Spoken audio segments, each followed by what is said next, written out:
Of the public meeting of the Pennsylvania Opioid Misuse and Addiction Abatement Trust to order. A few announcements before we begin. This meeting of the Trust Dispute Resolution Committee has been duly advertised as a public meeting in accordance with the Sunshine Act and is therefore open to members of the public as observers. Participation in this meeting is going to be limited to Bucks County for its portion of the committee's actions, and Philadelphia County when it comes time for their appeal to be heard. And they are participating as beneficiaries under the trust order and their designated representatives. Trustees on the DRC are participating, and those that the trustees have invited in advance to take part. This meeting is being recorded, and minutes from this meeting will be available on the trust website after they are approved. And I would also note that there was an executive session that was held immediately prior to this public meeting for purposes of receiving legal updates and legal advice. With that, we're ready to get into the meat of the meeting. But first, I'd like to have the approval of the minutes of the September 23rd, 2024 Dispute Resolution Committee meeting. You'll recall that it was at that meeting that we discussed the appeals of Erie County, the appeal of Chester County, and the appeal of Dauphin County. All of you did receive copies of those minutes before this meeting. Could I please have a motion that those meetings be approved? So moved. Kevin Boozle. Seconded. Timur Alexander. Thank you. Okay, any discussion of the motion? Hearing none, all in favor, please say aye. Aye. Opposed? Abstaining? Thank you. Okay, we will start with the appeal from Bucks County concerning two programs that they have. We will start with their program number 13, which deals with a drug court probation officer. And then after they have presented everything and we have asked all the questions we want, we will proceed to Bucks County program number 17 regarding their crisis stabilization unit. So Bucks County, the floor is yours. Would you please identify who is going to be participating from Bucks? Diane Rosati, Executive Director of the Bucks County Drug and Alcohol Commission, the Single County Authority. And I'm joined today with the presentation by Amy Fitzpatrick, Bucks County Solicitor. Also supporting our presentation are Rachel Neff, the Director of the Division of Human Services, Shannon Kirby, Opioid Settlement Fund Project Manager, and Laura Reba, Assistant Solicitor. And also in this meeting today is Margie McEvitt, our Chief Operating Officer. Okay, thank you very much. Sure. So first and foremost, we want to express our deepest thanks to the trust members. All 13 members have committed time and energy to ensure the Pennsylvania settlement is followed beyond reproach. Special thanks to the trust chairman, Tom Van Kirk, and to each of you on this dispute resolution committee. We share your commitment to judicious, impactful, and transparent use of these funds to enhance and expand programming that is meaningful and data-driven, and of course, follows Exhibit E. We are so confident that these two programs that Tom just mentioned, Drug or Recovery Court and Crisis Stabilization or Bright Path Center, are considered to be allowable uses of funds, and we are here today to provide the information that you need to support the programs. Like you, we keep in mind every day the families who've lost loved ones, and we are determined to utilize this funding to make a significant difference. We are so appreciative of this opportunity to articulate our two projects, and we know that in our submissions, we could have offered further detail in making your determinations, information that you will hear today. So just a few words about our process. In 2022, our commissioner chair established an opioid advisory committee, or OAC, and he selected OAC members who represented prevention and treatment and recovery supports, housing, veterans, and importantly, family members who've lost loved ones and people who are struggling with substance use and have lived experience with substance use. We held in-person and virtual meetings and listening sessions. We opened an email account, oac@buckscounty.org, to elicit community input.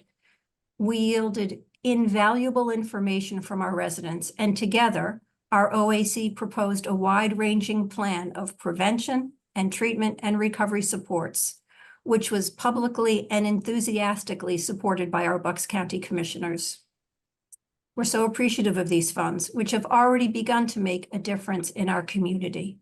Bucks County's Drug Court, or Recovery Court, as we refer to it, is an accredited program using the 10 key components of drug courts. It's based on proven national research and program models. And the components are integrating drug and alcohol treatment services with justice, using a non-adversarial approach, identifying participants early and promptly admitting them to the programs, access to a drug and alcohol treatment continuum, monitoring abstinence or no drug use by frequent drug testing, coordinating strategy of drug court responses to participants' compliance, ongoing judicial interaction with each drug court participant, monitoring and evaluation to measure the achievement of program goals and its effectiveness, continuing education to promote effective drug court planning, implementation, and operations, and lastly, forging partnerships among drug courts, public agencies, and community-based organizations to generate local support and enhanced services. Upon application to Bucks County's Recovery Court, individuals interested in entering the program indicate their primary drug of use. So we are aware of opioid use disorder from the very start. Assignment to one of the 3 Bucks County Recovery Court probation officers funded by the opioid settlement funds is made on this criteria. One probation officer is designated to work with participants with opioid use disorder. Drug court teams are typically led by a judge and a prosecutor, defense counsel, treatment providers, probation, law enforcement, and a court coordinator who work together to support and monitor a participant's recovery. They maintain a critical balance of authority, supervision, support, and encouragement. Within drug recovery court services, evidence-based programs, including motivational interviewing, medication assistant, treatment, and dialectical behavioral therapy, or DBT, are infused throughout. Bucks County's Recovery Court requires a minimum of 1 year to complete and is comprised of 4 phases. This is a non-punitive approach, and sometimes participants could violate the terms of the drug court program. But instead of solely offering incarceration, sanctions will be imposed relative to the violation. Sanctions can include demotion in phases, essays, fines, curfews, restrictions, etc. In turn, if the participant maintains purposeful and positive participation in recovery court, they might receive appropriate incentives as well. The aim is not to incarcerate, rather the goal is to ensure that participants are getting treatment and completing their court-ordered requirements. Recovery court POs are dedicated to helping each participant build strong recovery supports through family and community involvement. It is a unique relationship in maintaining family and community involvement and frequent communication with treatment centers and recovery houses and attending case conferences with and for the participants to ensure they are properly supported. Providing this information yields participants with positive results and positive feedback upon their completion of drug court during their graduation. Diane, if I may ask, Yes, just while you're on it, sure. you said that it's not solely for punitive purposes and that it is not encouraged.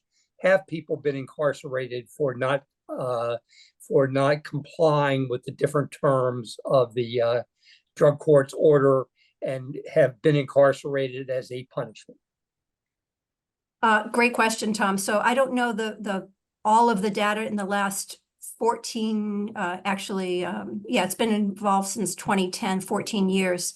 I am certain that there have been individuals who have been incarcerated within drug court. But as I mentioned before, that is certainly not the knee-jerk reaction, not in the least. That is sort of a last chance for participants. Okay, thank you. Sure. Well, Just I as do have one other question. Of course. So the person is really, in your view, more of a social worker than a probation officer, aiding the drug court in helping people who may have substance abuse disorders, help them to recover and keep them on the straight and narrow. Well, ultimately, the probation officer is a probation officer. However, it is a specialty role with specialty training and skills, and develops a different type of relationship. And to a person, if anyone's ever attended a drug court graduation, you would hear participants talk about the relationship with their particular recovery court probation officer that has been unlike any other PO that they've been involved with before. And of course, people have had other experiences with POs. So it is a specialty type of probation officer. Okay, thank you. Recovery court is a, Can I ask a I'm sorry. question on that? Of course. Excuse me, Mr. Chairman. I think you've answered my first question. That is, there's specialty training for this particular individual as opposed to, let's say, the other probation officers. Well, all of the probation officers that are involved in drug court receive specialty training regarding drug and alcohol, motivational interviewing, relationship building, sanctions. They are much, much more knowledgeable about and involved with community-based treatment centers and recovery supports, and have a vast understanding of current drug trends and drug use. Okay, and then what would occur if one of my cases violates the terms of drug courts? Do I stay with this person, the probation officer, or am I assigned to somebody else for supervision? I'm assigned to this person. Okay, I violate the terms of drug court. Do I stay with this person, or is there another probation officer that takes over supervision? If the individual requires sanctions, those are established, of course, by the recovery court judge. If the individual is removed from drug court, then that relationship ends with the current probation officer. If there are sanctions that include any of the things that I had mentioned, the relationship would continue. So as long as the individual is within recovery court, they keep the same probation officer. Understand. Thank you. Question, Sure. if I may, since we're on the topic. Sure. Kevin Boozle, Butler County. I always go back to if not for. So if not for these funding, where would this typically be funded? Is this a state-funded probation officer? A percentage of it funded by state? Like typical probation officers, are they treated differently in any way? Well, we don't have another funding option for this project. I'm not sure if I'm answering your question, Commissioner, but we do not have additional funding for the particular project. So if we didn't have a probation officer position, then these individuals wouldn't be able to participate in drug court or recovery court. So I So can it's- step in and answer some questions about the funding as well. So court administration does receive, I'm sorry, excuse me. Court administration does receive a drug court specific grant. So it is not probation, it is not a probation grant or anything like that. It is specifically a drug court grant, but it does not cover the entire costs of the drug court program. So the easiest thing, instead of separating it out between, 20% per the three probation officers, it was easier to just allocate it to one probation officer, kind of section that off to the one probation officer and have them, designated to OUD clients, and have them fully funded through opioid settlement funds. So to follow up with that statement, should the funding go away for drug court through that grant, would this probation officer be eligible to be paid as any other probation officer is paid? I'll answer that question. If a position is available at that time, should that So occur? the roles are the same. I mean, they transfer over to that, Right. as a promotion officer, as a probation officer is my point. Right. Thank you. I'm happy to turn this portion over to our solicitor, Amy Fitzpatrick. But we thought first, it might be helpful for the Dispute Resolution Committee to view just a portion of our recovery court video. We know that we sent it to you in advance. We wanted to avoid any potential glitch. So you may or may not have seen it. We certainly understand that, but we just wanted to take a few moments so that you can hear from participants what that experience has been like for you. So Shannon's going to show the video for us. Thank you, Shannon.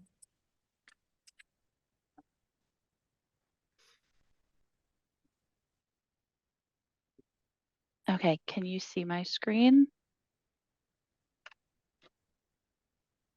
Can you see it's probably black, but am I screen sharing? Okay. Videos has begun.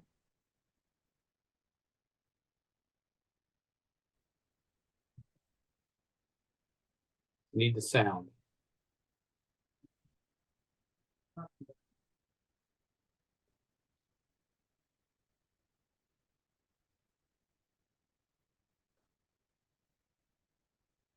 I still don't have any sound.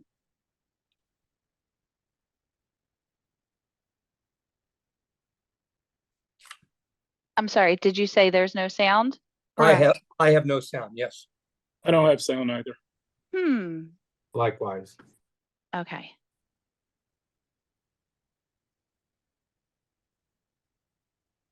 Let's try again. Okay. Great. Thank you, Shannon.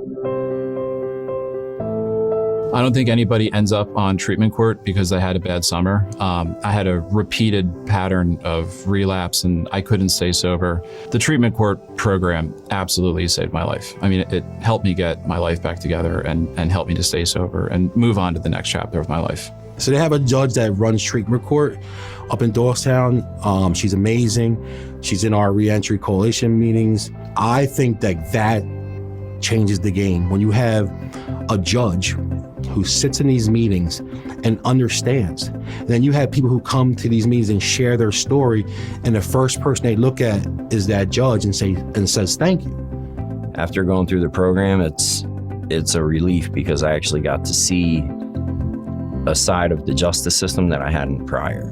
They are there to help you. And for me, that was extremely refreshing. In my opinion, it's the best thing to ever happen to my son. It was a cycle, and this broke the cycle. My advice would be to give it time, give it a chance. Being willing and being open-minded throughout this program was something that really benefited me. Not going into it with that mindset that these people are out to get me. Looking at the people that I know that have completed the program, it's pretty much the same story through and through, that it's a life-changing experience and that, you know, they were so glad that they took the offer and accepted the program. I was working as a nurse in home care. I had found myself struggling with substance use disorder, and I found myself in trouble legally. I had never been in trouble before. I was scared. I didn't know what to do. My lawyer had mentioned the opportunity of recovery court. There were a few peers that I had known that were familiar with it. And when I mentioned it to them, their feedback was absolutely do not do this program. I'm glad I didn't listen to those individuals. It was probably one of the best things that I've ever done. The Bucks County Court of Common Pleas offers a voluntary treatment court program that serves two populations: individuals facing probation and parole violations, and individuals charged with new offenses who are sentenced to treatment court, or those who must complete the court as a condition of bail. These courts are designed to break the cycle of incarceration and institutionalization so you can lead a productive life in the community. They provide evidence-based treatment resources and support through a collaborative, community-based approach. This means that the judge, prosecutor, advocate, attorney, and treatment providers work together to provide you a real opportunity for positive change. Bucks County currently offers several treatment court programs for individuals residing in Bucks County. We will review recovery court and wellness court tracks. You will experience ongoing interaction with your court team and receive attention to your educational and vocational goals. The programs take a minimum of 12 months to complete, and as you move through phases, you'll be given more freedoms. You have up to 5 years to complete the program. Recovery Court assists high-risk, high-need, nonviolent adult defendants with successful rehabilitation from the use of drugs and/or alcohol. The Bucks County Recovery Court began in 2010 and has a 65% graduation rate. Graduates of the program have been successful in many aspects of their lives, including getting jobs, continuing education, reconciling with family members, and living healthier, more satisfying lives. The treatment court approach provides a holistic approach that takes into consideration special situations that can pose challenges, such as the effects that evolved from the COVID-19 pandemic and its aftermath. So I think every part of treatment court is important. Every aspect of down to the probation officers you have, and the judges, the resource representatives, the support team you have, all that's necessary. Those who are battling addiction or sobriety, treatment court is the best way to go. My way was not working any longer. And other people helped push me in the right direction. They guided me. And then my mentality changed eventually to just like, I have to do this, so like, I want to do this. Life is better this way. I mean, quite literally learned how to live being on this program. My other option was to go to prison for 4 to 10 years. It's given me a life that I didn't think was possible after all of the damage that I had done. Now, let's explore Wellness Court. Buck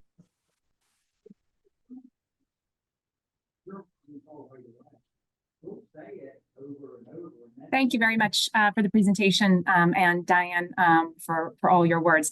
I'd also like to echo our appreciation for the service and the diligence of all the members on the Board of Trustees, but particularly this Dispute Resolution Committee. We're well aware that all you're looking for are the facts, and really respect the fact that you're all open to learning. That's very apparent just on this presentation itself in the two particular questions. They're both incredibly astute. Yes, these probation officers, this one in particular, dedicated to treating those with opioid use disorder, is much more like a social worker than a traditional probation officer. They have a much lower caseload. They're going to develop that relationship and utilize those evidence-based techniques in order to help people recover from opioid addiction and do their best to extract themselves from the court-based systems. The second question that was asked here about funding, again, very astute. Here, the Recovery Court program, as Diane and Margie shared, does receive grant funding, but it doesn't cover the full costs of the Recovery Court program. And so this gap in funding, the county is looking for additional sources of funding and believe that this specifically enumerated use is appropriate to utilize a specially trained and focused probation officer to work exclusively with opioid use disorder clients. I hope that we've had a chance to address your questions and concerns here today. We believe that not only is the program clearly enumerated in Schedule B, but that it goes to the heart of the core strategies identified in Schedule A as well. These programs, the Recovery Court proposal in particular, was selected following community input with subject matter local expertise and guidance and conceptual support from others as well. I think everyone here is aware of the amount of effort and conversation that went into the settlement process to ensure that there were large chunks of money that were dispersed for local control so that local communities could best identify what the ideal use of funds were to mitigate the specific opioid effects in their community. And that's just what has happened here. I hope and truly believe that the Dispute Resolution Committee members should be able to feel confident in doing their jobs here and finding this to be an appropriate use of funds under Exhibit E. This is a data-based, evidence-based proposal that we believe is permitted under Exhibit E. With the remainder of our time, are there any additional questions that we can answer for committee members? Just real quick, and I don't want to belabor it, but I'm reading from your presentation. This is Rob Postal, by the way, Mifflin County. So the intent is to be non-punitive. I'm reading from Diane Ellis's paper. And the caseload, just to confirm, the caseload for this individual is about 25, and a typical caseload is about 50 to 60. Am I interpreting this correctly? You are. Okay, thank you. All right, thank you, Mr. Chairman. You're welcome. Other questions? I have a quick question. This is Erin Dalton from Allegheny County. And I hope this wasn't already mentioned. I lost connection for just a second. I'm looking at your submission.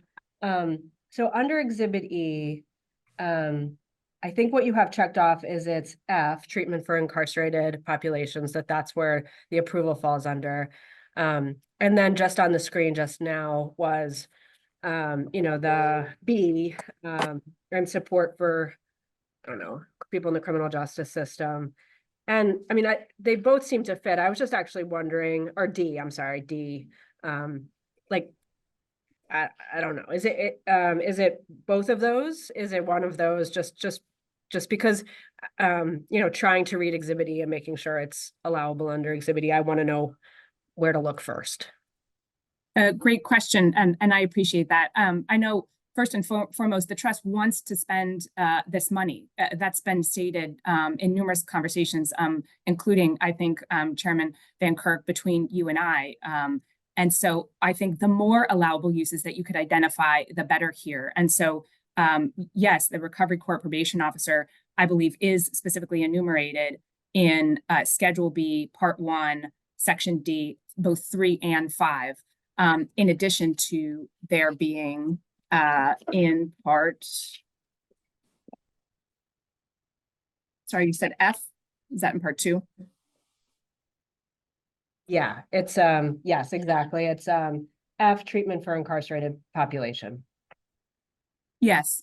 So here, without participants in the Recovery Court program having a specialized probation officer who's able to connect them with those services, help hold them accountable, and really be intimately aware with what the programs are in the community and how to connect those individuals with them, I don't think any of these individuals would be as successful as they are. Thank you. I just have one final question, and we are at the end of the time, although I don't think we have 2 or 3 minutes, but just very quickly, Recovery Court started in 2010 in Bucks County. Is that correct? I thought I heard that on the video that we saw.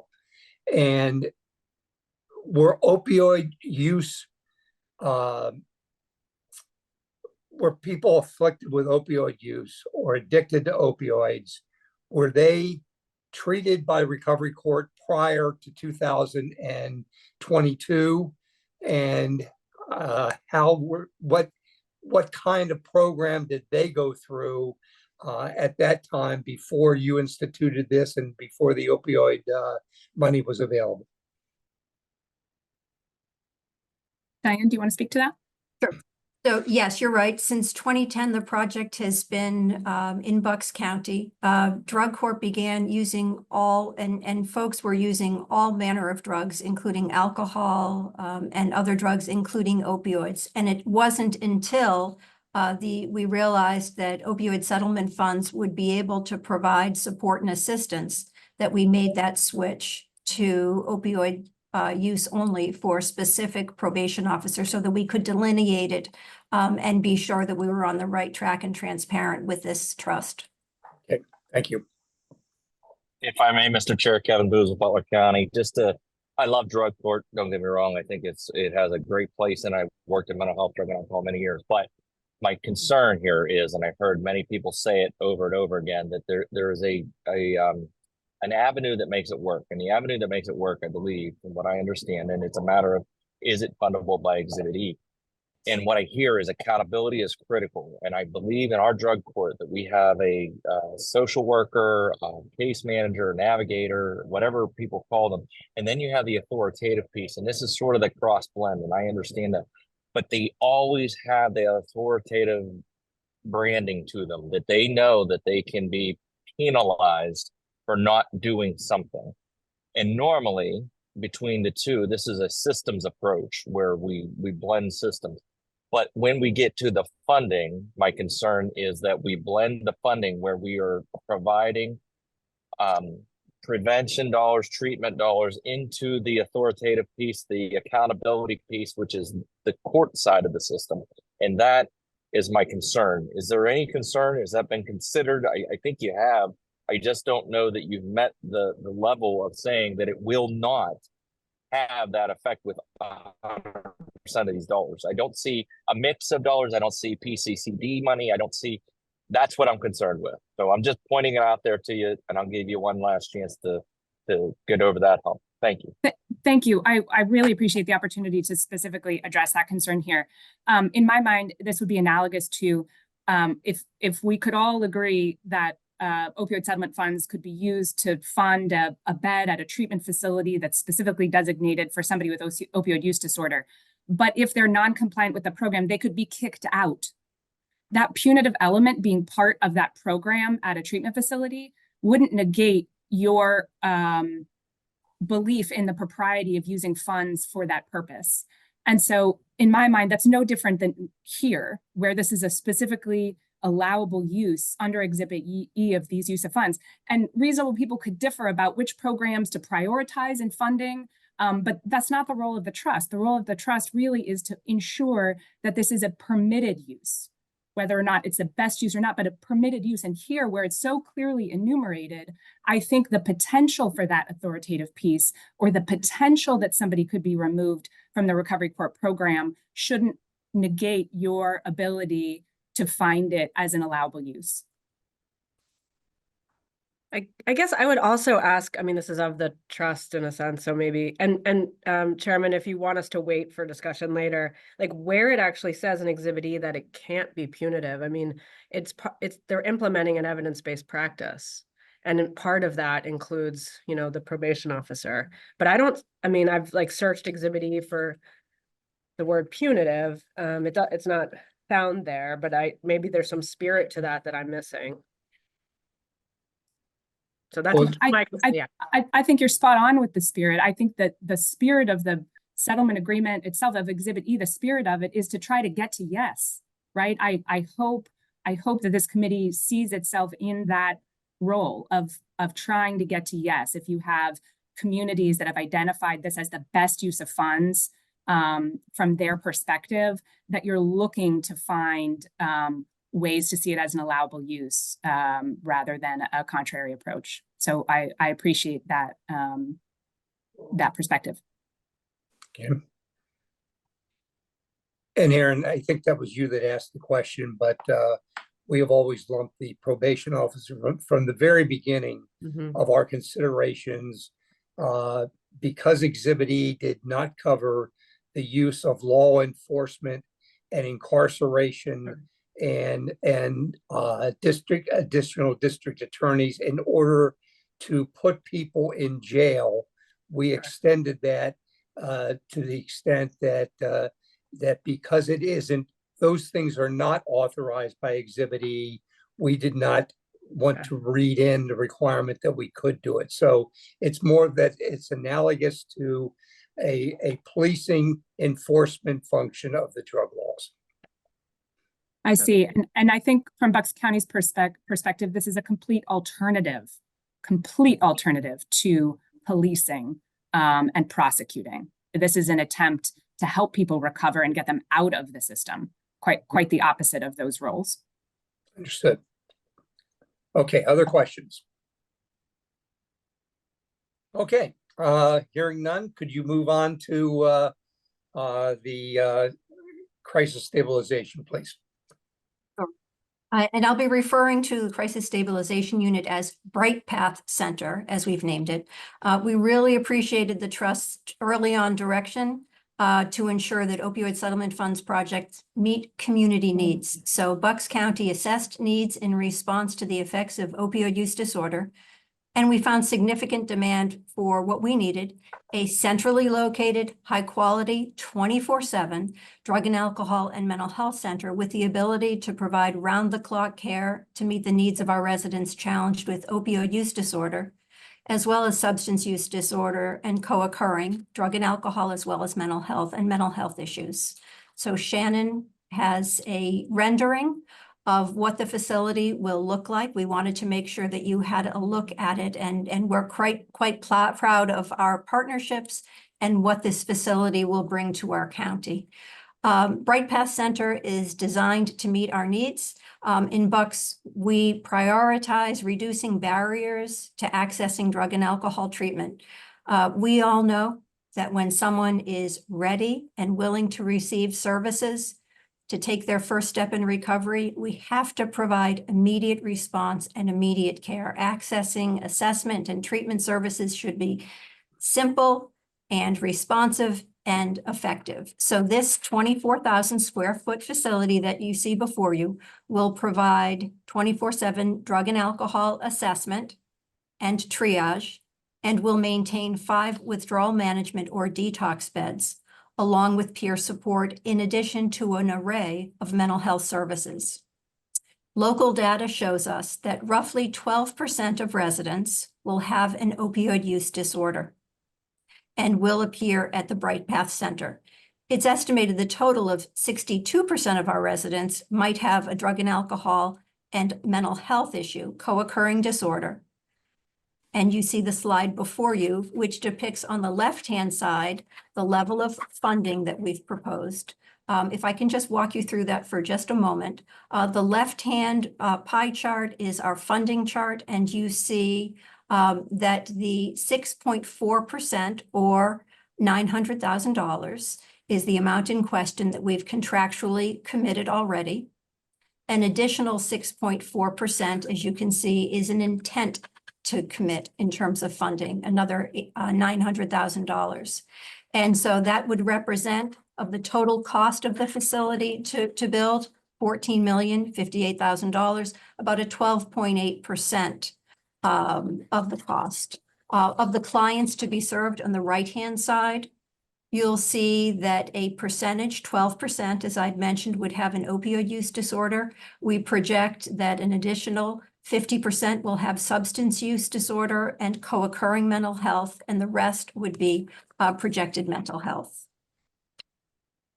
We're so fortunate to have the partnerships of our county leadership and our state legislative leadership, a hospital, a mental health center, and the providers in this meeting here today who are completely supportive of the project. We learned that we needed to build a site centrally located to carry out the mission. And so we're braiding funds from various sources to bring this project to fruition.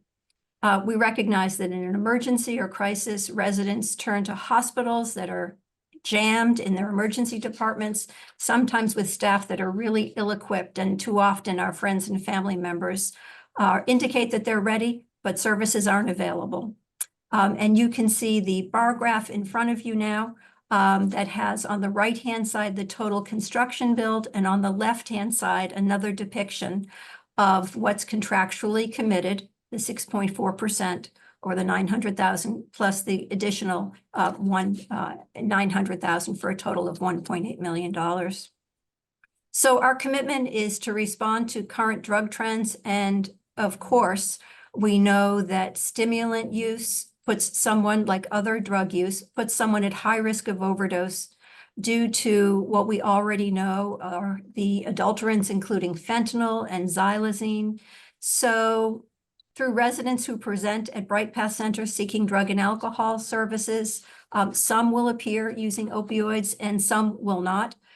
They are likely using opioids unknowingly and unwittingly, and that puts folks at a very high risk.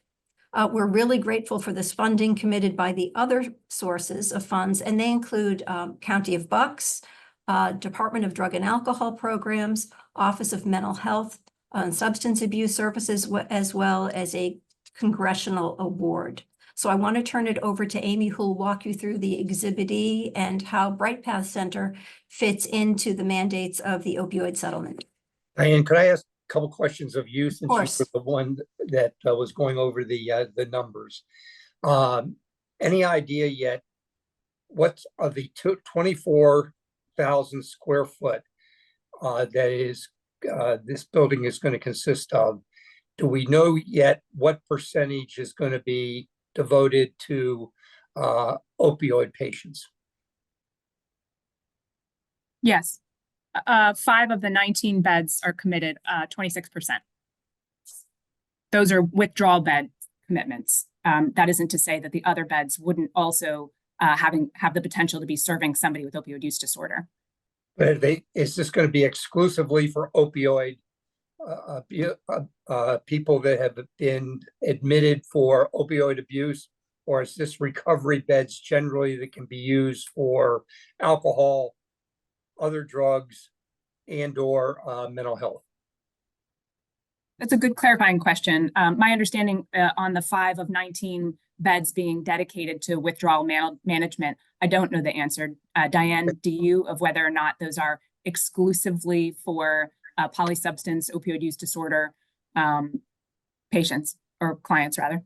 Yep. I believe they would be used for anybody who qualifies through the ACM, American Society of Addiction Medicine, for withdrawal management, regardless of the drug of use. Okay, thank you. And the second question is, over what period of time is Bucks County depreciating this property? In other words, I know that the total cost is $14 million.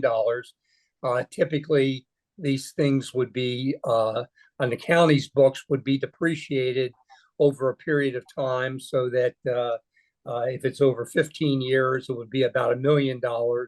And the reason I'm asking that is because, you know, there's a couple, this money is going to be coming in, opioid money is going to be coming into the county for a 9 to 18 year period of time.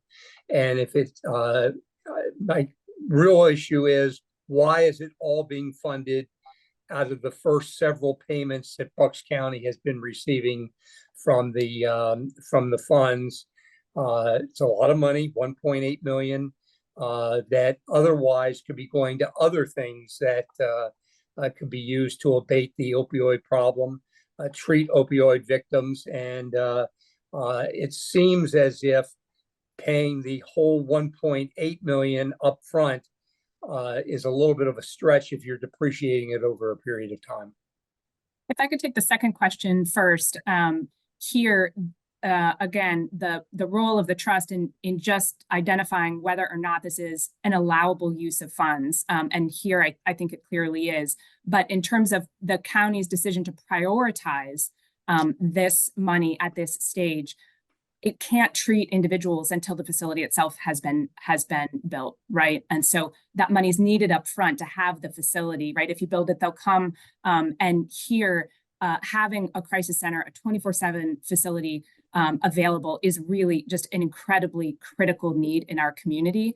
I'm sure our county is not alone in saying that our prison is currently our #1 substance abuse treatment center, our #1 mental health treatment center. That's not the best place to get either service. Here, right, a dedicated facility to meet those needs, and specifically for those suffering from opioid use disorder is needed. Our prisons aren't ideally suited to deal with withdrawal management, and 24/7 facilities are needed to get some of these folks out of our emergency rooms. I'm not trying to prioritize what the county is using its money on, because I agree with you, it is not the trust place, but it is our place to see if an over amount of money is being spent upfront on something which could be spread over a period of time. Let me ask you this then. Is any money being borrowed to build this? Not at this time. No, it has been money that, as I believe Diane mentioned, we've had a congressional appropriation, state funding, county funding through its ARPA program, substantial amount of ARPA money being used for this project. One thing I did want to point out that Doylestown Hospital, we have a partnership for the building of this site. It was through their leadership who came to us continuously, because we are bringing folks from our prison to Doylestown Hospital for opioid withdrawal every day. And they've come to us and said, we need to do something. And as part of that, as part of those conversations, this facility was something that they were 100% supportive of. And in so much as they've donated the land for it. Yep. And don't get me wrong, I think it's a great project. I Okay. applaud you for doing it. I can see the need in the community. I can see the concerns that you're trying to address, but this is going to be a question anytime we have mixed use Certainly. type of capital expenditures. And you were clear from the beginning, this was going to be a mixed use. And I think you would acknowledge that until it opens, you're not going to know what percentage of it is going to treat opioid use, particularly when it's being combined with something that can be as demanding as a wide range of all sorts of mental health problems Certainly. that could deeply affect what the percentage is. And I'm only questioning not whether it's a good use of the money, but whether or not, if by spreading it out, you would have a more detailed idea of exactly the percentage that was going to treat opioid disorder, as opposed to the numerous other things that you're going to be treating in the same facility. So Understood. And truly the county here, using the data, took the most conservative approach that it could in terms of the percentage of the funding that would be coming from the opioid settlement fund, rather than seeking 62%, because the data indicate that 62% of the clients will have co-occurring opioid use disorder or substance abuse disorder issues that they're facing. Rather than seek that large portion of the pie, right? We put it down to the most conservative estimate possible in identifying what would be an appropriate use of opioid settlement funds here. well, the most conservative way is to wait for it to open and see how many you're actually treating. But I understand your point, Amy. I really do. And the Commonwealth Court, no, I appreciate the dialogue. We really appreciated your support from the of this project from the beginning. And I recognize now there's a technical assistance committee there to assist counties. But before that was instituted, Tom, you and I had conversations and really appreciate your support of this from the beginning.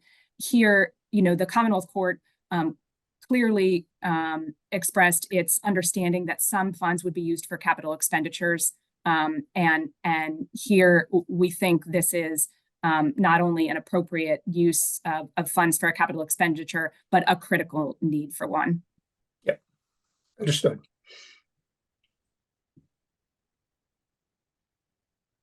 Because I find the dialogue to be the most beneficial in terms of us being able to advocate for this use. Are there other questions? I'd really rather use the remainder of the time to address any specific, and the harder hitting question, the better. I'd rather have a chance to be able to address your concerns. This is Rob Postal, Mifflin County, and to be honest, I'm exploring this regional perspective. Mifflin County is a small county, obviously much smaller than Bucks. The way that it was pitched, the way that my people pitched it to the commissioners was through the mental health avenue, and not so. And actually, OUD was not even mentioned when we had our first discussion on this. It was really mental health, but I could see it being used for opioid.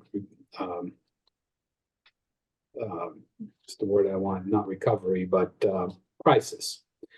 The question I had also is, how do people get there? Now, Bucks is a big county. So this is centrally located, but centrally located in a big county. So there must be other programs that are associated with this. You're going to pay for transportation. I mean, how do people actually get there?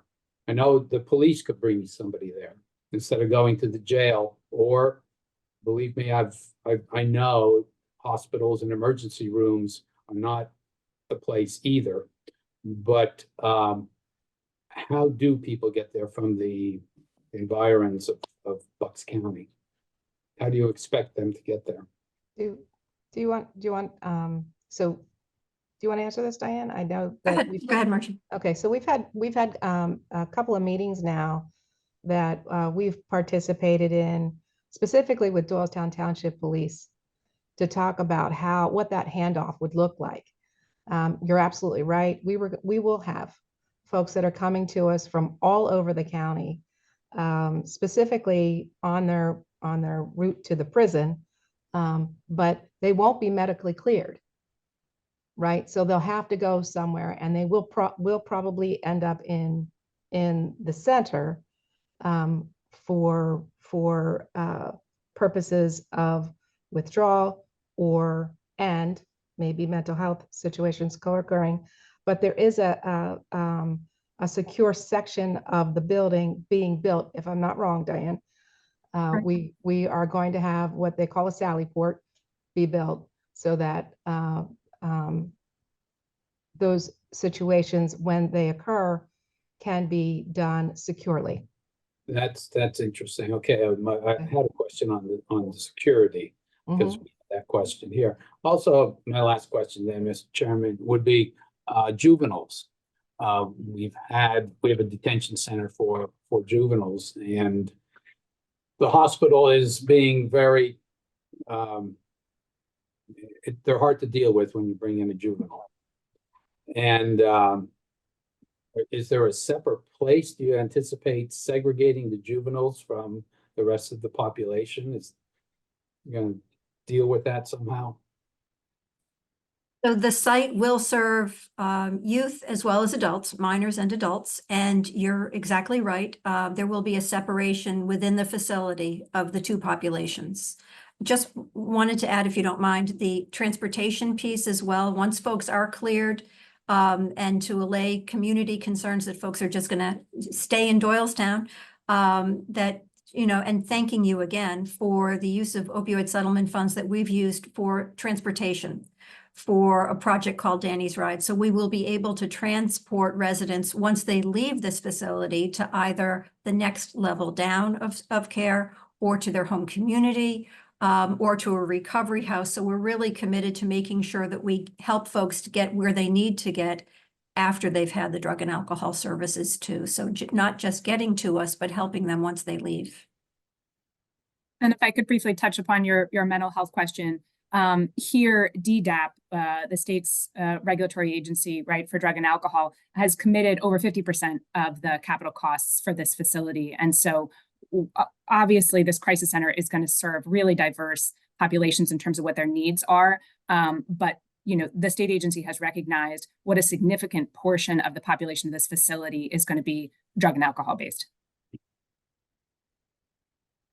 Thank you, Mr. Chairman. That hit a question that I had, and that is, out of the beds that you have a licensing requirement for mental health, a licensing requirement for drug and alcohol. It would be helpful to know those licenses that have been applied for, are you applying for, or what your intention to apply for would be very helpful for us in moving forward with this project. It's going to be critical because only some of those beds will be eligible, and that kind of points out exactly what you're doing. And my other piece of that is reinvestment dollars whenever they close down state hospitals. Are those dollars going into building this project as well for mental health? And again, how much of that is in there? So I would be happy to include that on future reports, the biannual reports. I would be happy to include that level of detail in those reports going forward once those decisions are made. And if this 900,000 were approved, as stated earlier, the county would intend to be applying for a second 900,000 for a total of 1.8. And if any of those licensure decisions have been made at that juncture, can include that in that proposal. Right. And I Thank do you. believe those licenses are being applied for. Correct, Diane? Yes, until we get a little bit further along, the project is really looking at policies and procedures and program descriptions. Staff from the provider who are in this meeting now, Lenape Valley Foundation, have already begun to participate in licensing meetings with Department of Drug and Alcohol programs, and I'm sure with OMSAS as well. So yeah, of course, we'll keep you updated every step of the way. And finally, if I could just come back to the point about data of how best to prospectively identify what a future population at a facility like this is going to look like. And here, this really was data-driven and a decision in terms of the portion of funds being sought. And that data came from our own Drug and Alcohol Commission from its warm handoff program. That data came from our local emergency departments, and that data came through Magellan. Specifically, a huge portion of that data came from the only other 24/7 facility in the county. And so we believe that the conservative approach that the county took here in terms of the percentage of funds being sought will be amply supported when there is an eventual population in that space. But someday, spoiler alert, the county will be applying for operational funds, I'm sure in some form over the next 9 to 18 years for programmatic things at the facility, and is going to be tracking the funds itself for its own self-auditing purposes to understand how is this facility being utilized, and are happy to share that data transparently with the members of the trust. I would be shocked if you didn't apply for the operational support, by the way. It doesn't come as any surprise, and I think we all anticipated that. But one clarifying question: if we were to grant your appeal or rule affirmatively, is it for the 900,000 that is immediately in question, and you would await future guidance from the entire group on the next 900,000, or are you seeking to have this group grant the appeal and give you the go ahead for the entire 1.8 million? I'm just trying to see what you're seeking. I believe what's presently before the Dispute Resolution Committee is the $900,000 that have been contractually committed. We welcome input and guidance on what a future decision would look like on the second 900,000. A wink and a nod would do. You can slip a note, but if there were no feedback from this committee on the second $900,000, that's probably something we would take to the technical advisory committee. And that's what I prefer to see rather than a wink and a nod. Okay. Understood. Understood. One final question. You said that the hospital donated the property. Is it a permanent donation or is it a 99-year lease? And who owns this building at the end of the day? So the lease is, I believe it is a 99-year lease. And the building is going to be owned by Lenape Valley.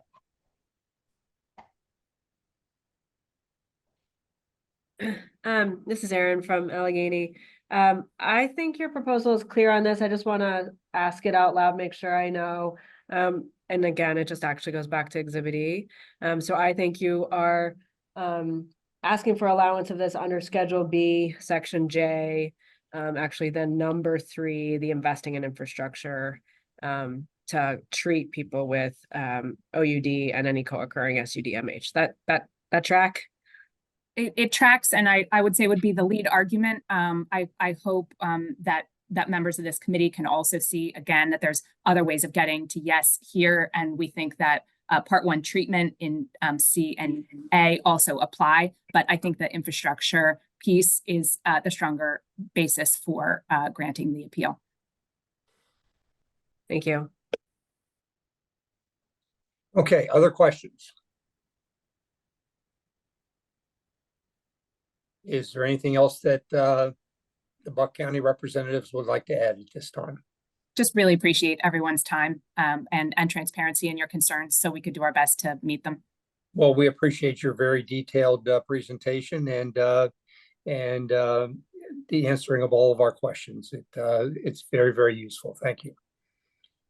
We will be making the decision on these two programs along with Philadelphia's program at the end of this meeting. We're going to break after the public meeting for about 15 minutes, both for bio reasons, but also for a quick executive session if any of the members of the Dispute Resolution Committee wish to have legal questions answered by legal counsel, and then we'll reconvene the public meeting.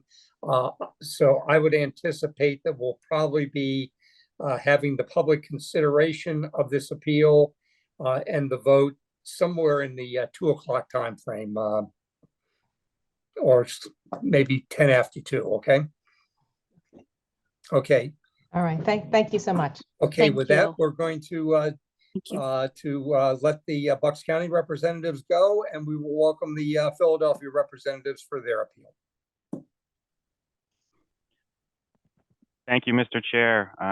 If everyone's ready, I can kick things off for Philadelphia. If you would, yes, and if you would please identify, Ryan, the individuals who will be presenting on behalf of Philadelphia. Will do. Thank you, Mr. Chair, and thank you all in the Dispute Resolution Committee for your time today. I caught the second half of Bucks County's presentation there, and I want to echo the words of my wise colleague, Ms. Fitzpatrick, and that's that we appreciate your time and your transparency with your concerns so that we have an opportunity to address them. So my name is Ryan Smith. I'm with the Philadelphia Law Department in the Affirmative and Special Litigation section. I've been assisting Kaylee McLeod with our appeal here. She's the director of our overdose response unit. We'll be making a presentation today that we do not expect to take the full 45 minutes that was allotted, and so anticipate plenty of time for questions. Others who will be presenting on behalf of Philadelphia are James Washington and Gina South. And Claire McEwen will control the slides, but will not come off mute. So there will only be a couple of us despite working from multiple offices today. And so we're here, as everyone knows, because the trust found Program 9, as identified by Philadelphia, non-compliant with Exhibit E. As I heard my colleague from Bucks County say, the inquiry that we're here to address and that we hope to address the concerns around is whether the funds are compliant with Exhibit E. It begins and ends with the language there. So Program 9 is an evidence-informed program to prevent opioid misuse and overdose.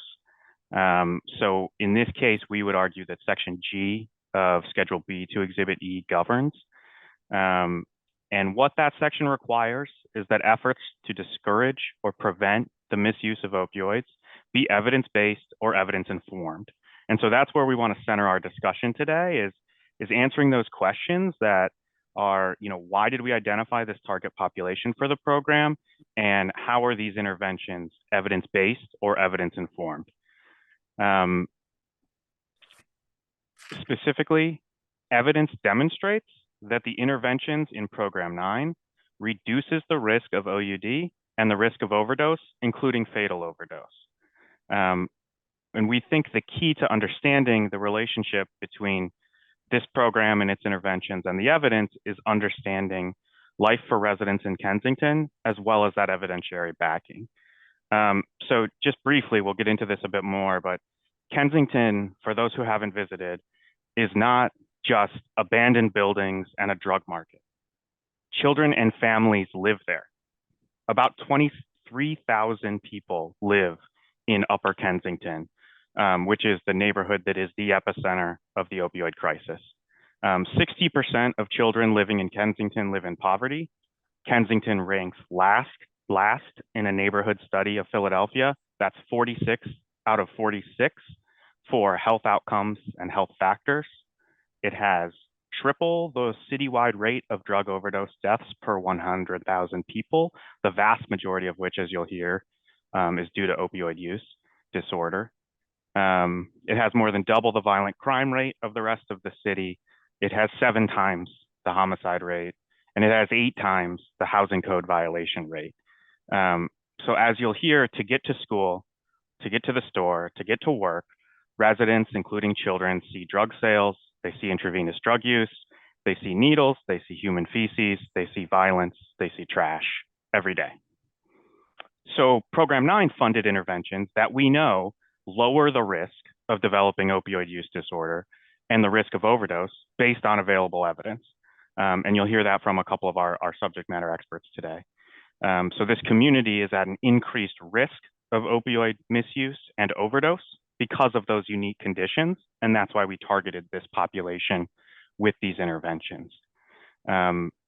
These are improvements to the environment to keep children and families safe in their homes, off the streets. And what the evidence shows is that programs like this reduce the risk of OUD and overdose. What is the evidence? We are happy to provide it, Mr. Chair. So if you'd like, we can, I'm trying to think of the best way to do this. I think there's some necessary background to help everybody understand where we are before we jump into that. But essentially the evidence that we're going to discuss today in a nutshell, and again, I'll leave it to the subject matter experts, is that the built environment and social determinants of health raise the risk of developing opioid use disorder and overdose, and remediating those factors lowers the risk. And we actually have data on that point. So we will get there in a few minutes if you'll indulge us. Is that okay, Mr. Chair? Yes. Okay, thank you. Okay, without further ado then, Kaylee, I'll hand it off to you. So Kaylee McLeod is the director of our overdose response unit who is administering Program 9. Kaylee? Hi, everybody. Good afternoon. Can you hear me? Yes. Great. My name is Kaylee McLeod, and I serve as the director of the overdose response unit for the city of Philadelphia. In addition to a decade of experience working in addiction policy, I am also a person with lived experience of over 13 years of continuous sobriety. As stated in the Trust's own correspondence dated September 13th, 2023, opioid remediation is defined, among other things, as care, treatment, and other programs and expenditures designed to mitigate other alleged effects of, including on those injured as a result of the opioid epidemic. Without pause or hesitation, I would like to officially state for the record that Kensington residents have been injured as a result of the opioid epidemic. The oversupply and proliferation of opioids hit harder here than in any single neighborhood in the United States. For those same reasons, prevention efforts like Program 9 are most needed and most effective in areas like Kensington. To dispute this fact is to deny the reality of the effects of the narcotics trade in the neighborhood, to deny the constant and inescapable trauma experienced by every Kensington resident, and to deny the incredibly well-documented relationship between trauma and risk of developing opioid use disorder. Our programs may not look like other counties for two reasons. One, we have a uniquely difficult situation in Kensington. And two, we are implementing interventions based on the latest addiction science and medical research on urban substance use. With that said, to understand the evidentiary basis of the Kensington Resident Support Project, one must first understand the entire continuum of prevention and understand that there are many levels of prevention and they are all evidence-based. In the past, the Trust has asked for a direct connection between individual recipients of these program elements and evidence of individual increased OUD risk. Quite simply, this is the wrong question to ask and would be appropriate for indicated preventative interventions, which are targeted to individuals in the green. In contrast, the Kensington Resident Support Projects are selective prevention interventions and are tailored to groups who have biological, psychological, or social risk factors as indicated in the yellow section. Kensington residents, by nature of geographic location, are a group with a high level of social risk factors, including adverse childhood events, or ACEs, as well as other physical and social determinants of health like built environment and poverty rate. As stated by Dr. Daniel Sumrock, director of the Center for Addiction Sciences at the University of Tennessee's Health Center College of Medicine, it's not the drugs, it's the ACEs. ACEs are defined as potentially traumatic events that occur in childhood. What qualifies as an ACE is varied, but we do know, without a doubt, witnessing a violent crime is an ACE, witnessing an overdose is an ACE, housing instability is an ACE, having a parent with SUD is an ACE. And living in poverty greatly increases your chances of experiencing ACEs. Research consistently finds that experiencing ACEs is associated with future substance misuse and overdose. Experiencing only one or more ACE makes a person more likely to initiate drug use at a younger age, engage in injection drug use, and experience an overdose. Each ACE significantly increases a person's chance of using illicit drugs and developing an SUD addiction. To show you how different Kensington is from the majority of the country, approximately 16% of Americans report experiencing 4 or more ACEs in their lifetime. In contrast, up to 45% of Kensington residents reported 4 or more ACEs. This means, quite simply, that Kensington residents are at a significantly higher risk of initiating drug use at a younger age, engaging in injection drug use, or experiencing overdose. All of this means, in essence, that this entire community as a whole is at a higher risk of developing opioid use disorder and experiencing an overdose because of the conditions in the Kensington neighborhood. The maps depicted on slide 3 indicate the density, violent, and drug-related crimes. You will see Kensington as the area in the bolded triangle, where there is a clear and disproportionately high density of crime, fueled primarily by the illicit drug trade and related factors. The impacts of this crime density are felt deeply throughout the community. These Health of Philadelphia neighborhood statistics show that Kensington ranks 46 out of 46 neighborhoods in the city of Philadelphia in both health outcomes and health factors. In response to this devastating community level data, the Kensington Resident Support Project provides OUD prevention at a community support level, again, that is backed by evidence. Community-based prevention is evidence-based and evidence-informed. Broadly, evidence-based practice refers to the systemic process of making decisions based on the best evidence available. Evidence-based typically means there is at least one empirical study on that program or policy. Evidence-informed means that there is empirical evidence that professionals interpret and apply to new circumstances. This is especially important because of the rapidly changing and evolving drug supply in the city of Philadelphia. The Kensington Resident Support Program consists of 5 elements: home repairs, eviction prevention, park support, support for schools, and small business support. These programs directly respond to ACEs and other physical or social determinants of health that have been shown to increase opioid use-related risks.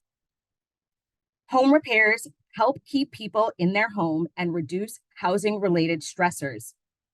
Evidence demonstrates that safe housing and affordable housing is a key social determinant of health, and that lacking housing significantly increases a person's risk of overdose and developing opioid use disorder.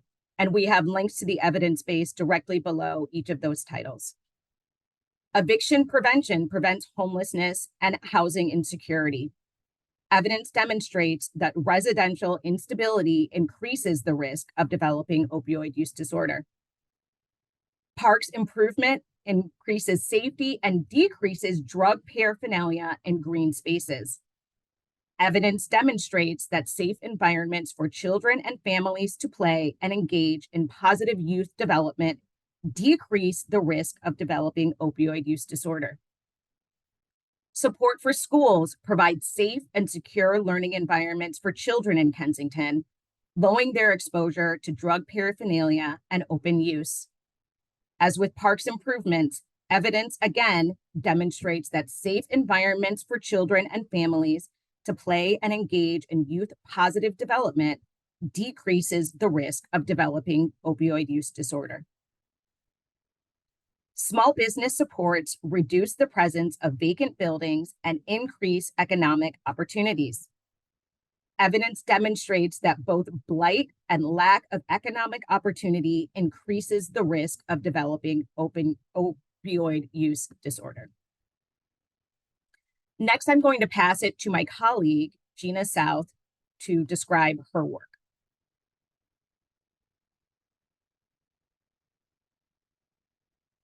Good afternoon, everyone.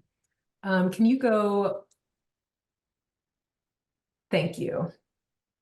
So my name is Gina South. I am a physician and scientist at Penn Medicine, where I lead the Penn Medicine Center for Health Justice and the Urban Health Lab. My goal today is to share evidence of a direct link between neighborhood context and opioid misuse and overdose outcomes. I am a lead researcher for several studies based in Philadelphia and Kensington that show why Program 9 is supported by evidence. Before I share the evidence with you, I want to start by sharing a little background of what led me to even study these links. So I'm an ER doctor and have worked in Philadelphia since 2010. I have taken care of countless individuals who come to the ER in the midst of or after an opioid overdose. We do a fantastic job taking care of folks in the ER who come in with all sorts of complaints, and we use the best tools of medicine that we have available to us. But what I quickly learned early on in my training is that the care we provide in the ER is just a drop in the bucket when thinking broadly and holistically about what it means to be healthy. It was very unsettling when I would take care of the same person several times over the course of months for something that I knew was preventable, whether that was an overdose or repeated high blood sugar or being the victim of violence. And so I turned outside of healthcare to start thinking about prevention, specifically in terms of where people spend most of their time, which is where they live.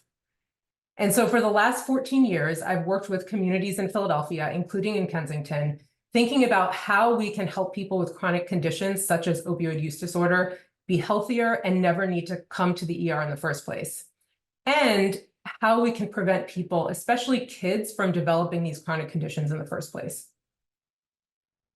And this brings me to neighborhood context.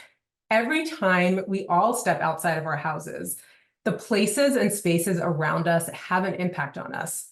Whether you live on a tidy tree-lined street or in a neighborhood with abundance of vacant spaces and accumulation of trash, that neighborhood context is impacting how we feel, how we relate to our neighbors, and even what's happening inside of our bodies.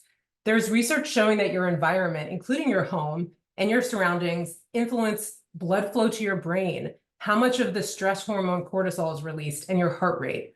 Our body is taking in cues all the time and reacting in ways to keep us safe. All of this, what's happening in our body and how our behaviors are impacted, directly influence our health, including things like opioid use disorder. Another broad term related to neighborhood context is the social determinants of health, like Kaylee mentioned, which you've all likely heard about. Social determinants of health are the things in a person's life that affect how healthy they can be. This includes aspects of our physical surroundings and also the social setting in which we live. Social setting includes how much money the neighborhood has and what kind of power the residents have to enact change. Social determinants of health include things we can easily see, such as parks, sidewalk quality, trash, housing quality, and also includes things that are unseen but deeply felt. Knowing there was a shooting on the block over from your house, feeling hungry all the time and not knowing where your next meal is going to come from, Knowing that your neighbor down the street has a leak in their roof and is causing mold to form and has a 10-year-old son with asthma who's in and out of the hospital because of it. You can see these broad buckets here, including environment and economics, which are the targets of Program 9. Some people live in places where all these factors contribute to them being able to be healthy. And some people live in neighborhoods like Kensington, where there's a concentration of risk and factors that make it really hard to be healthy. Here's the most extreme evidence of the idea that where you live matters for your health. So this is a side-by-side comparison of one of the most well-off areas in Philadelphia and Center City and one of the hardest hit, Kensington. These are areas in the city that are just a few miles away from each other, but there's a huge disparity in how long someone will live based on where they live. This, by the way, is not unique to Philadelphia. You could create maps like this in cities and towns across the state, across the country, and you will see these disparities. There's a lot of reasons for this, which I won't go into, but you can see that life expectancy for men in Center City is 82 years, and for men in Kensington is 64 years, an astounding difference of 18 years of life. For women, that difference is 8 years. Early death from opioid overdose is likely contributes to this disparity. Before I get into the specifics of how Program 9 is supported by evidence to help prevent opioid overdose, I want to share one aspect of how I think about prevention. This is the health impact pyramid that shows various levels of prevention. At the base are socioeconomic determinants such as poverty, educational quality, followed by interventions that change the context to make people's default decisions healthy. For example, by designing roads that are safer or having clean water. Next are protective interventions with long-term benefits like immunizations. You just have to do it one time and you're protected for a long period of time. Followed by direct clinical care like I provided in the ER. And finally, at the top, counseling and education. As you go up this pyramid, it requires much more effort on the part of the individual to benefit from the interventions to be healthy. And as you move down the pyramid, it requires less individual effort and you get a broader community level benefit. Opioid use disorder is a complicated condition, as are many chronic conditions, and there's no single factor that leads someone to developing this disorder or helping keep them safe once they have it. So this is why interventions at every level of this pyramid are important for prevention. So here's what we know about neighborhood conditions and overdose specifically. So across the US, cities with higher levels of dilapidated environmental conditions have higher rates of injection drug use. Among people with a history of injection drug use, living in a neighborhood with economic resources was associated with a 44% increased odds of not injecting in the prior 6 months compared to those who live in neighborhoods with high poverty.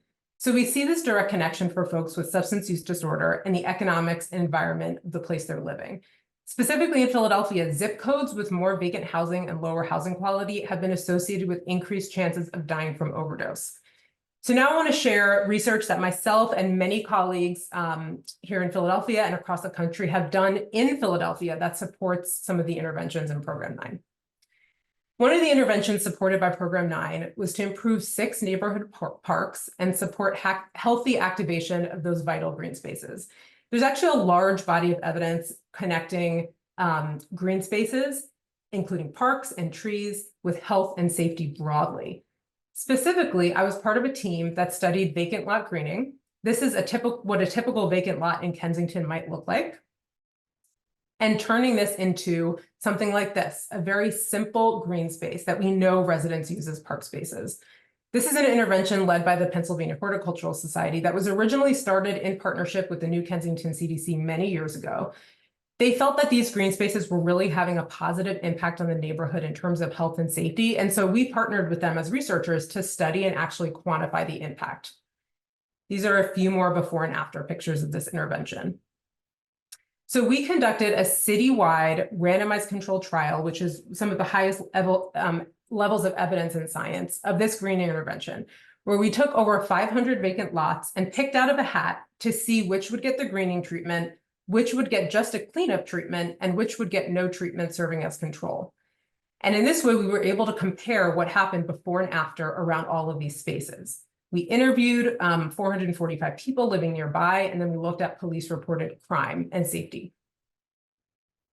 And what we found was that this greening intervention was related to reductions in gun violence, up to 29% in neighborhoods below the poverty line across the city, as well as improvements in social connectedness between neighbors. People actually told us that they went outside and talked to their neighbors more after this intervention, showing this connection between the physical environment and how people relate to each other, which is very important for health broadly, as well as mental health. People reported feeling less depressed. And we know that mental health is also directly related to opioid misuse and overdose. So all of this is related to and important for thinking about the context in which opioid overdose happens and how to prevent it. Now I'll shift to talking about the Basic Systems Repair Program, or BSRP, thinking about home repairs, which is a program directly supported by Program 9. Philadelphia, like many communities in Pennsylvania, has a very old housing stock. And for anyone who owns a home, you know that there is always something breaking or leaking or that needs fixing. Many families don't have the resources for extensive repairs, and they often have to let these structural issues accumulate over time. BSRP is a grant program that allows for low-income homeowners to do all sorts of repairs, including fixing leaking roofs, removing mold, fixing an unstable porch, etc. So myself, along with several colleagues, partnered with the city of Philadelphia to study the impact of these micro investments on crime over time. And in all, we included over 13,000 houses across the city in our study. And what we found was that these structural repairs to houses in historically disinvested neighborhoods like Kensington was associated with a drop in crime on the blocks that these homes were repaired. This met for all types of crime, including public drunkenness. We also found that the more houses on a block that received this intervention, the bigger drop in crime. So we saw this dose response, that the more you invest, the better impact you get, up to a certain level that it then leveled off. So I want to end by drawing specific links for you between neighborhood context and opioid overdose based on research myself and my team have done in Kensington. Sparrow is a study that is funded by the CDC and is led by myself and Dr. Zach Mizell. We've partnered with several city agencies, including the Philadelphia Fire Department, the Managing Director's Office, the Department of Public Health, and DBH-IDS, to study a City of Philadelphia effort to implement several neighborhood environmental interventions, including vacant lot cleanup, abandoned house remediation, and a city-supported community trash pickups in Kensington. We also formed a community advisory board made up of people with firsthand lived and professional experience in Kensington, including the city's various efforts to address the overdose crisis there, and relied heavily on them to put our results into proper context. We also studied the AR2, the Alternative Response Unit, but I won't present those results today.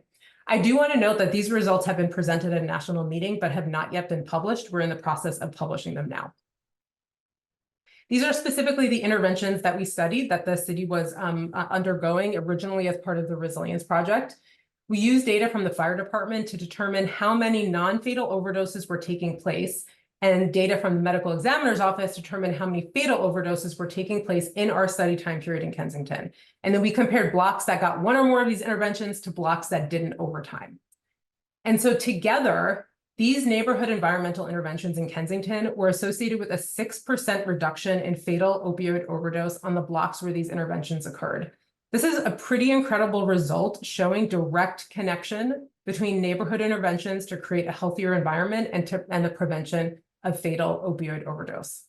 Abandoned house remediation or vacant house remediation by itself was also associated with significant decreases in both fatal and non-fatal overdose.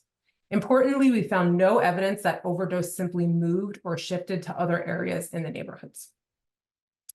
So I hope that by sharing this research, that it's been helpful to understand why Program 9 is supported by evidence.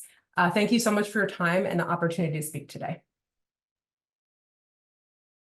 Thanks so much, Dr. South. We greatly appreciate your ability to support this work.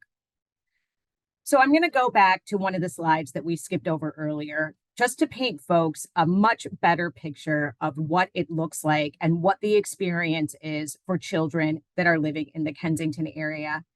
And Chairman Van Kirk, we would love your full attention on this. Don't fall on a needle. When you're a kid in Kensington, it's not safe to play outside. One quote, children routinely watch drug users inject themselves. They also see paramedics race to reverse overdoses. Every morning, school janitors scour the playgrounds for discarded needles and other evidence of a homeless population in addiction that has doubled in a year.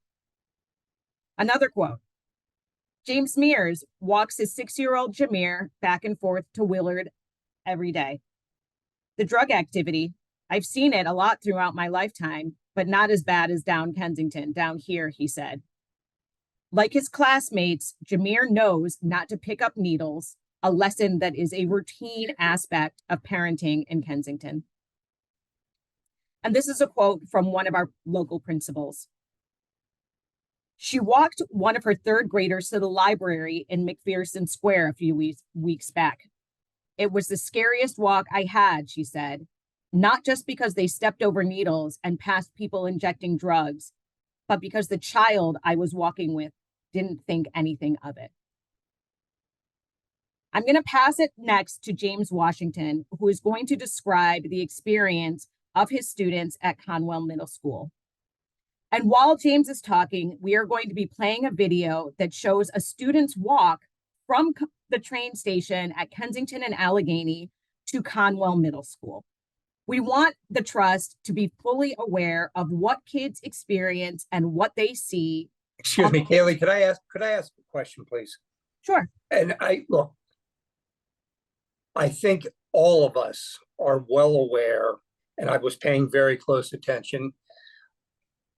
We are well aware of the situation that exists in Kensington, and it is terrible. There is no doubt about it. I think we also all notice and are very happy that Philadelphia is finally expending money to try to remedy this situation. But let's be fair, it hasn't just started 2 years ago, 3 years ago, 4 years ago. This situation in Kensington has existed for 30 years or more. Sir, with all due respect, And excuse me, let me finish, please. And it's been allowed to fester for that long. Having said that, we're very happy to see that the situation hopefully steps are being taken to remedy it. Our job, however, is to be sure that it complies with Exhibit E, okay? And let me just ask the question, but I have to read you something beforehand. And that is, you're relying upon Exhibit E, Schedule B, Section G. And it says that we are to look in whether or not programs should be approved to support, and Section G provides support efforts to discourage or prevent misuse of opioids through evidence-based or evidence-informed programs, including the following: funding media campaigns, corrective advertising or affirmative public education campaigns, public education related to drug disposal, drug take-back disposal or destruction programs, funding community anti-drug coalitions that engage in drug prevention efforts, supporting community coalitions in implementing evidence-informed prevention, such as reduced social access and physical access, stigma reduction, including staffing, educational campaigns, support for people in treatment or recovery, engaging nonprofits and faith-based communities as systems to support prevention, funding evidence-based programs in schools or evidence-informed school and community education programs and campaigns for students, school-based or youth-focused programs or strategies that have demonstrated effectiveness in preventing drug misuse and seem likely to be effective in preventing the uptake, create or support community-based education or intervention services for families, youth, and adolescents at risk, support evidence-informed programs or curricula to address mental health needs of young people who may be at risk, support greater access to mental health services and supports for young people, including services and supports provided by school nurses. I will readily acknowledge to you that that includes, that list says these are specific examples by which we are to be governed, and it's not limited to that. But even the legal sources that you cite relating to what that means, that it's not limited to, requires that it still be of the same general nature as those things that are enumerated. I've gone through them. I've seen your entire presentation. I think I'm very familiar with what the residents, unfortunately, of Kensington and the kids have to put up with. I do not see how any of the programs that you have enumerated in program number 9 fall within any of the categories that I just went over. Mr. Chair, thank you for your statement there and reading of the enumerated list. As you highlighted, that the permitted uses are not limited to that enumerated list. And if this program isn't the creation of a community-based intervention service for families, youth, and adolescents at risk for OUD or co-occurring SUD and mental health conditions, I'm not sure what data could ever support such a program. I'm not talking about data. I'm talking about what the uses are that are being made of the money. Frankly, Mr. Chair, you just heard that these interventions reduce fatal overdose rates in this target area. What could be more in the core of harm reduction, remediation, opioid use disorder, and overdose prevention than that? They are literally saving people from dying of opioid overdose, as you heard. That's within the core of— How is lending money to small businesses doing that? Because it reduces the rate of vacancies. Vacant buildings and blighted property are correlated, as you just heard, with an increased risk of OUD and with overdose. And so when we remediate those, including vacant housing and vacant businesses, any vacant building, what we're doing is lowering that risk in the target population. And those are the neighbors here, the 23,000 folks who live in Kensington. As I said, I think it is all admirable things that you are doing. I do not believe it falls within Exhibit. My opinion, it does not fall within Exhibit E, but I do appreciate you trying to point out how they do. And I appreciate your frank discussion of your concerns, but the exhibit is designed to be permissive. And if this preventing of fatal overdoses is not permitted by the exhibit, I don't know what, frankly, I don't know what we're doing. I mean, that's the bottom line here. We're saving lives with this spending. This is Rob Postal, Mifflin County. As long as we're asking questions, I guess. I think there is a correlation, obviously, between income and illicit drug use. I mean, there's a correlation between the neighborhood effects. But I struggle with the interpretation that the settlement funds are an anti-poverty program or a community development program. And I'm not capable of taking the empirical evidence, and I'm sure that empirical evidence shows correlation.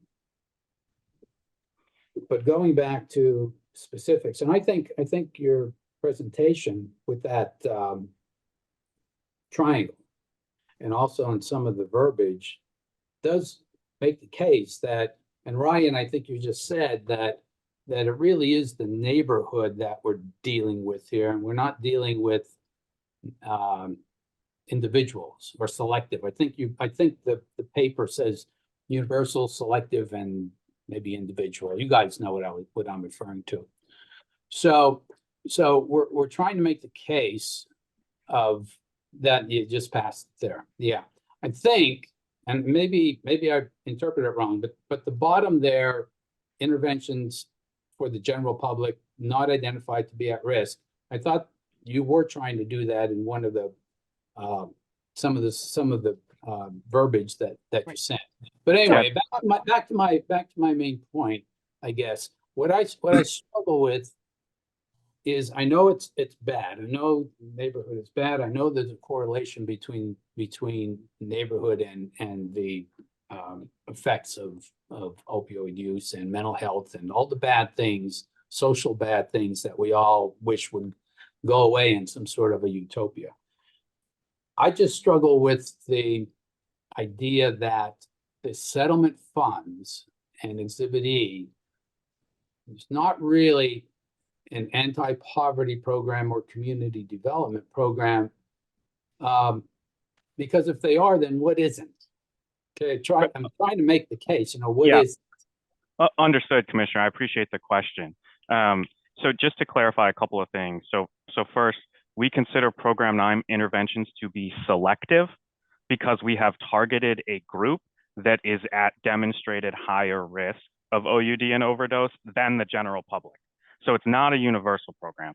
And the other response I would say to your question about sort of general poverty fighting interventions and community improvement is that we've selected the interventions we're doing here that may, as you say, have an effect or be associated with poverty, but we're not including other general poverty fighting interventions. So these interventions were targeted, were selected because they have that relationship to overdose and to developing OUD.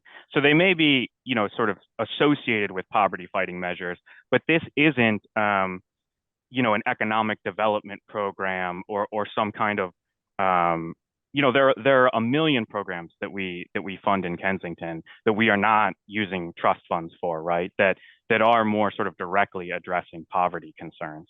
What we're doing here with this limited list, and in this case, Program 9, the school and park improvements, right? Rent and mortgage relief to avoid eviction, basic home repair, and support for small businesses so that we don't have vacant buildings. Those are the things that we know based on the evidence that Dr. South discussed and what we've reviewed are associated with lowering the risk of OUD. Whereas, let's say, I don't know, some kind of universal income pilot, right? We give every person in Kensington $2,000 tomorrow. That's a different thing. We don't know. I don't know the effect on OUD of that program. And Dr. South, maybe you do. I wanted to just to comment that, so there are a lot of things that we only have correlational level evidence for. But one of the really cool things about the work that me and my colleagues have done is that we've actually done randomized controlled trials that show a causal link between doing an intervention like vacant lot greening and trash pickup in vacant lots, or abandoned house remediation. We've done an RCT around that I didn't talk about, and very specific health outcomes like gun violence. And so, we actually, it's really hard to show causative links at like a neighborhood level, but we have been able to do that to show proof of concept. For the Sparrow study, where we are showing a 6% reduction in fatal overdose outcomes, that is a study design that we would call quasi-experimental. So it's not something we could ever actually design an RCT around within ethical guidelines. But we were able to use statistical methods to make it as close as possible to an actual causal link between environmental interventions and opioid overdose outcomes. So I think we actually do, in addition to everything Ryan is saying, I think we actually do have like a pretty strong case that these interventions are actually directly related to prevention efforts. Chairman, let me just ask a question and maybe also make a statement. So I don't know if this is for Ryan, Kaylee, or anyone else on the call. Could you sort of describe how many people on average that are engaged or we see in this small community, which was evidenced on the map that you showed, that are in these neighborhoods on the street using opioids is the question. I do want to take a moment, Chairman, to say, while I appreciate your supposed understanding of this community, I took a little offense to the comment around this was allowed to fester for 30 or so years. I don't think that statement in and of itself takes into account the hard work that the people on this call have placed, including folks who are muted on this call, community residents, neighborhood organizations who've dedicated their life to changing the neighborhood they live in. I too think I understand Kensington. I live close to Kensington. What I don't live with is coming out the house and seeing people overdose on a step as I'm trying to take my child to school, right? And I think we need to have an appreciation of why this neighborhood is special. Part of the reason why both Senator Tartaglione and I actually call for folks to come, just come take a tour with us of this neighborhood, and also put out the call, we'll come take a tour of the neighborhoods around the Commonwealth, because we don't know how this situation affects folks outside of Philly, but we damn sure know how this affects Kensington, this neighborhood, these residents, and these schools. So while I would like an answer to that question, I would also want to make sure we afford time for the gentleman from, I believe, Conwell School to actually give a presentation and talk to what his students face and what this community face. And this young man is taking time out of his schedule to come take time out of educating kids to come and educate us. And I just want to give those folks that respect for us hearing them, and also understanding that there will be a deliberation and appreciation for the issues that this community has faced, which is why the city signed into this settlement to kind of make sure that these folks who are responsible for this isn't always like this. This didn't happen by happenstance, right? This was something that the drug makers knew what they were doing, and they ravaged this community. And I believe this proposal is just trying to turn the tide on that and turn the tide on that completely. So please answer that question for how many folks you all encounter on a daily basis in this community. And if you can, talk to the methodology of how you came up with that number. Thank you.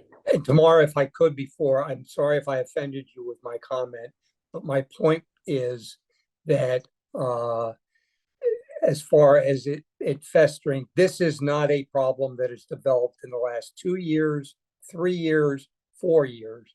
I believe. But it's certainly a problem due to opioids for 30 and the drug companies that we sued successfully to be able to sit and afford to talk about how we're expending these funds and money. That's all I wanted to say, Chairman. Okay. I will allow that presentation to be made, but then we are at the end of our time. Great, thanks so much for that. And I'm going to pass it over to Mr. Washington. But just to answer Tumar's question, on any given day, we have anywhere, I'd say probably between 500 and 800 people experiencing houselessness, and a majority of them engaging in outdoor drug use in this very small neighborhood. We know that based on a few different numbers. One of them is the PIT count, which is the point in time count that is used for federal housing support. And then we also have a police count every single night, or excuse me, every single week that sort of judges the flow of homeless folks. So I'm going to pass it to, again, my colleague, Mr. Washington from Conwell Middle School. And as he talks, we are going to play a video of a walk that a middle school child will take on their own from the Kensington and Allegheny train station to Conwell Middle School.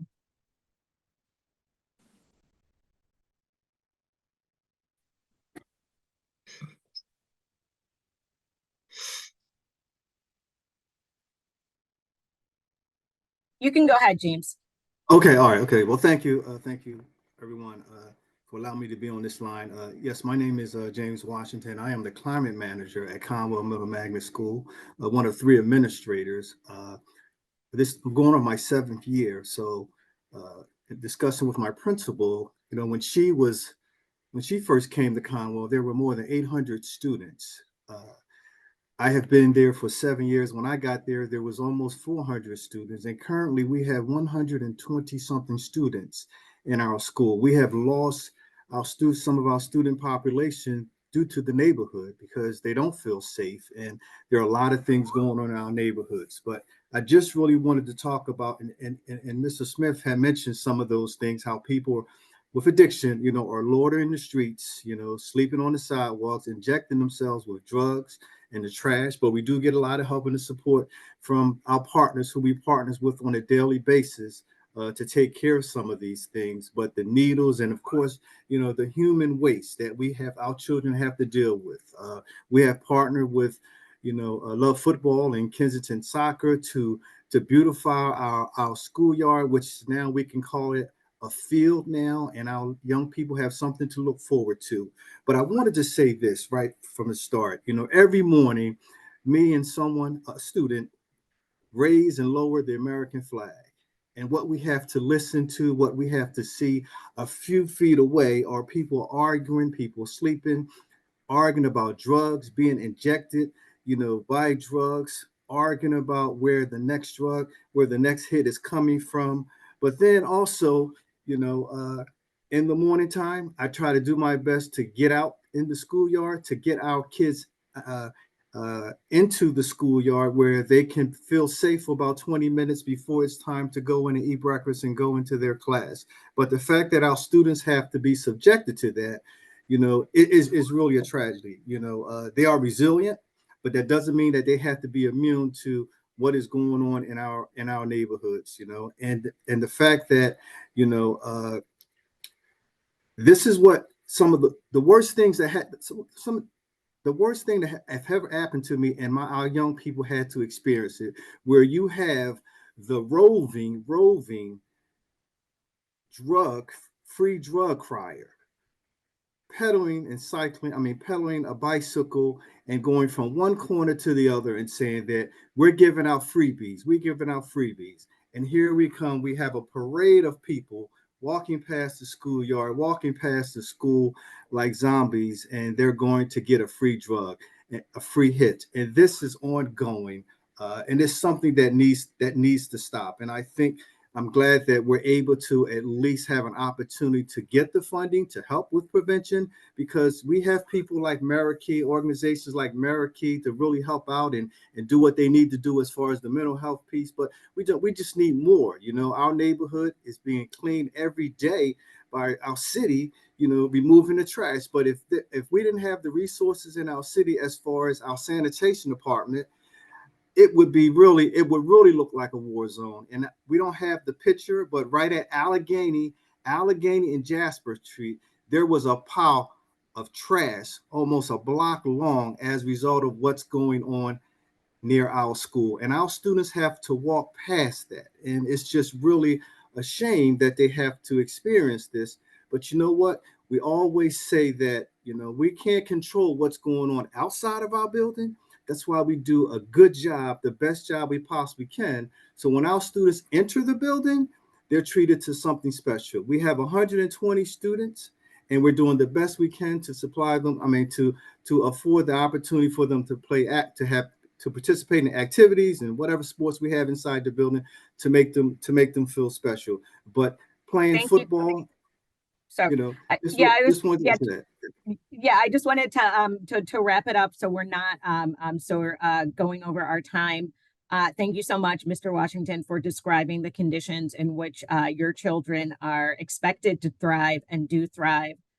We just want to pass it back to the trust to ask any additional questions. Other questions?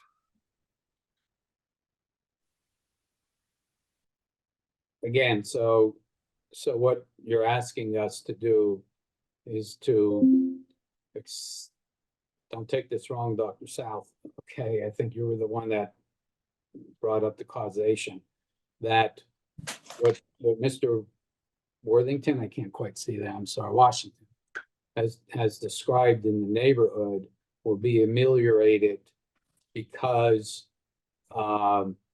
someone gets I think it was $5,000 grant to fix their roof, or to put a kitchen in, or to do some other community development on their residence. Thank you, Commissioner. Yeah, I want to actually push back on that nobody, we can go through what basic systems home repairs are, but these are essential repairs that make the home safe.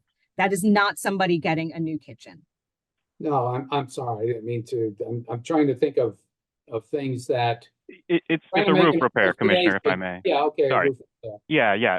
I think I understand your question. The school funding here is actually for security measures at Conwell and other schools. So in fact, what it was fencing and park area that's attached to the school. So here it would be the green space that Dr. South was referring to, not home repair or business support. Yeah, Go ahead. I'm trying to separate that school programs, okay, from the home repair programs. Got it. And trying to make the connection between how I know housing stability is critical, it's important. But how do we make that connection between housing stability and getting the drugs off the street? Okay, and Yeah, so I think that specifically this program is based on prevention, right? This is based on community-based prevention.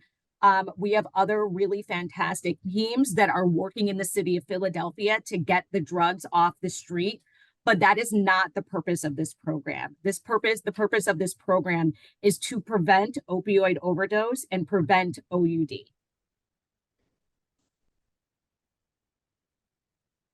okay, I'm fine, thank you. Okay. And we have, again, if you want to go back to those causal links, we have those all on slides and our evidence base for that as well. Other questions?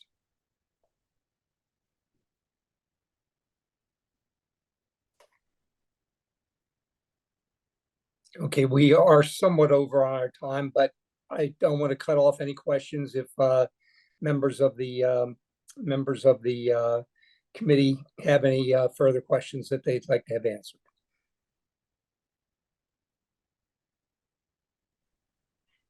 I'm good, Chairman. Okay. Okay, well, thank you very much. And I want to really thank the people from Philadelphia who made the presentation and all the work that you're doing in this particular area. I think you see what we're struggling with. We're trying to see how this fits within Exhibit E. That is our obligation. It might be, I don't know how others are going to feel. It might be that it's going to have to be determined by the court that set us up to make the determination as to whether or not this does fit within Exhibit E. They have directed us as a group and as a trust to examine it and try to see how we can fit it in to Exhibit E. And that is obviously what we are struggling with. If there are going to be things that if we believe it doesn't fit within Exhibit E, obviously the Commonwealth Court can make the determination that yes, it does, or that Exhibit E ought to be read more broadly than the way we're reading it. And that's not to predetermine how the vote is going to come out, because I don't know. So with that, we are going to break. We will break until 2:15 for executive session, a bio break, etc. And the public meeting will resume again at 2:15, and we will be voting on all of the programs that were so well presented. We have assured that all of the members of the Dispute Resolution Committee that are trustees are on the phone, so we do have all 7 present. The main thing that was discussed during the executive session was proceeding with the votes, and it would be our inclination, even though Philadelphia program number 9 was treated as one overall program, being number 9. We do know that it was divided into sections A through E, and we would intend, unless Philadelphia doesn't want it done this way, to vote on each of the programs under program number 9, A, B, C, D, and E, separately, and have a separate vote on each of them. Does Philadelphia object to proceeding in that way? No. No, Mr. Chair, no objection to that process. Thank you. Okay. Okay, any other questions about process from any of the trustees? Okay, I think any discussion that we're going to have of the programs can take place as we vote on the specific individual programs. So I will ask for a motion, and then we will have, assuming a motion and a second, We will then discuss the individual program on which we're going to vote and then vote on the program. Is that satisfactory with everybody? Yes. Okay, the first one then will be Bucks County Program number 13, which is Drug Court Probation Officer. The resolution that I would ask somebody to present is resolved that the Dispute Resolution Committee of the Trust affirms the decision of the Board of Trustees that Bucks County Program number 13, Drug Court Probation Officer, is not compliant with Exhibit E. A yes vote would maintain the current denial by the trust, whereas a no vote would reverse the decision by the trust that the program is not compliant and it would be deemed to be compliant. So could I have a motion to that effect, please? So moved. Thank you. Second. Second, Postal. Okay, discussion of the motion. Okay, just to clarify again, Mr. Chairman, a yes is to affirm and a no is to approve. A yes vote would confirm and a no vote would reverse, and the program would be deemed to be compliant. All right, thank you. You're welcome.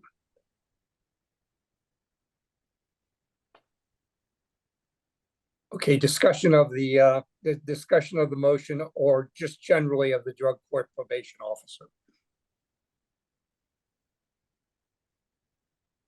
I'll say something. This is Erin Dalton from Allegheny. I think the trust has taken the position on previous proposals that we don't support the use of probation officers or punitive approaches as part of the trust funding.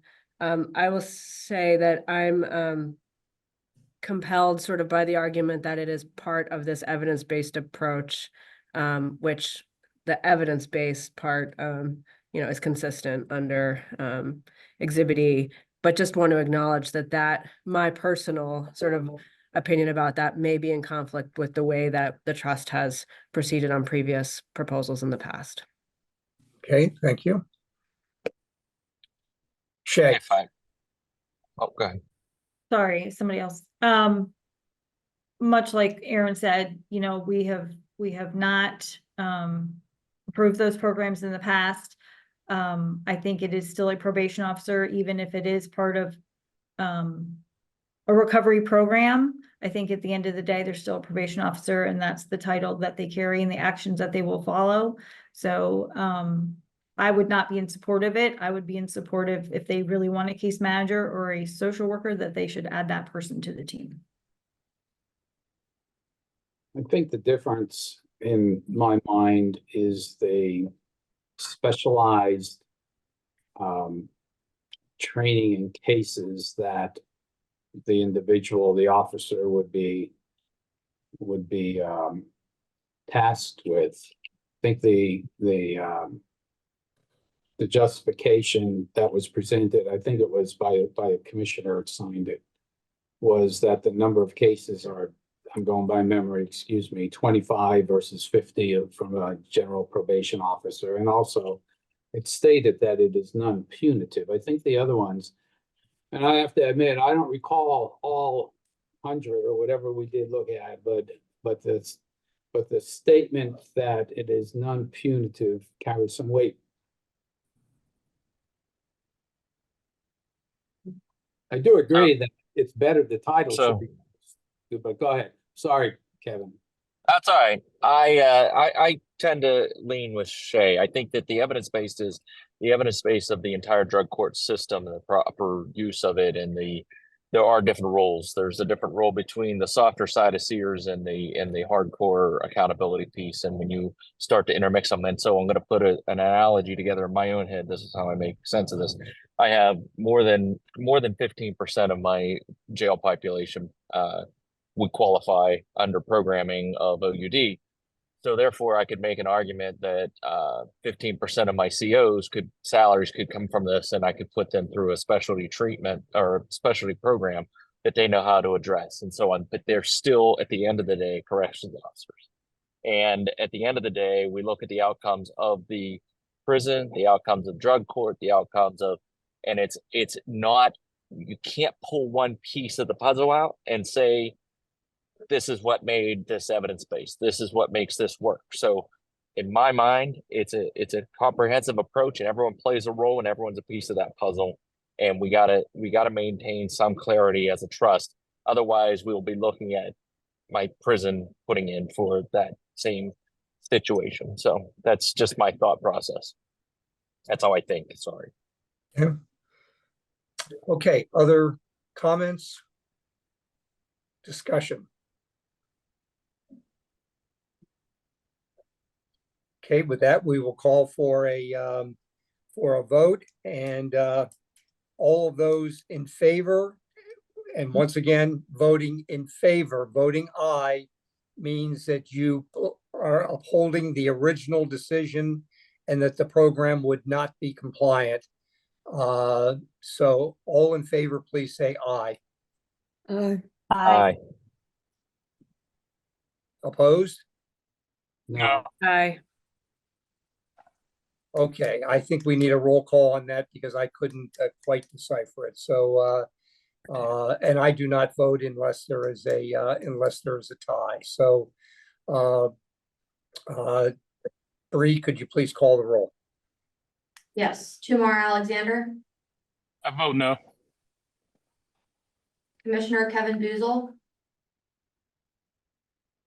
I'm in favor. Aye. Aaron Dalton, Now I'm confused by the terms. I vote that the program should be funded, so I vote against the trust on this. Thank you. And that is, it is a no vote if you want to overrule the original decision, Aaron. So, yeah. Okay. sorry, Shay Madden, Yes. Commissioner Robert Postal, No. Senator Christine Tartaglione, I'm sorry, that was a yes? Yes. Yes. So we have a tie vote. yes, we do. I vote yes. Therefore, the original decision of the trust is upheld. Once again, noting, and Diane, I know you're on the phone and probably muted, but this can be resubmitted. You've heard the discussion, you heard the questions that we asked during it. Obviously, there's a social worker role that can be played, etc. We're not saying it can never be submitted again. We're just saying that the original request is deemed to be non-compliant. Okay. Moving on to, you're welcome. Moving on to Bucks County Program number 17, which is the Crisis Stabilization Unit. I would like to ask for a motion resolved that the Dispute Resolution Committee of the Trust hereby affirms the decision of the Board of Trustees that Bucks County Program number 17, the Crisis Stabilization Unit, is not compliant with Exhibit E. A yes vote, once again, would maintain the current denial by the trust, whereas a no vote would reverse the decision by the trust that the program is not compliant with Exhibit E. And for further clarification before, could I have a motion to that effect? So move. Postal. Second. Okay. This is relating to the $900,000 question and does not answer the other questions as to an additional 900,000, or it's only addressing the original vote of the trust, which deals with the initial 900,000 that was asked for. Okay, discussion.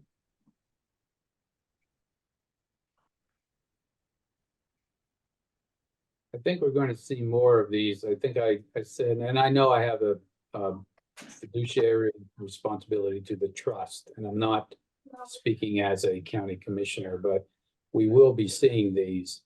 And I know the issues in the jails, which we're trying to divert traffic going into the jails. And certainly I know what the ERs are going through, and I know what the juvenile detox issues are. think such a thing is needed. I still have questions relating to the percentages, but I don't know how else you're going to get to those. And I certainly appreciate, I would not fund it like this. I would take a loan and amortize it over, or capitalize it or amortize it over a period of time. But if the other funding is there and they could build it, I think it's a good project. Okay, other discussion?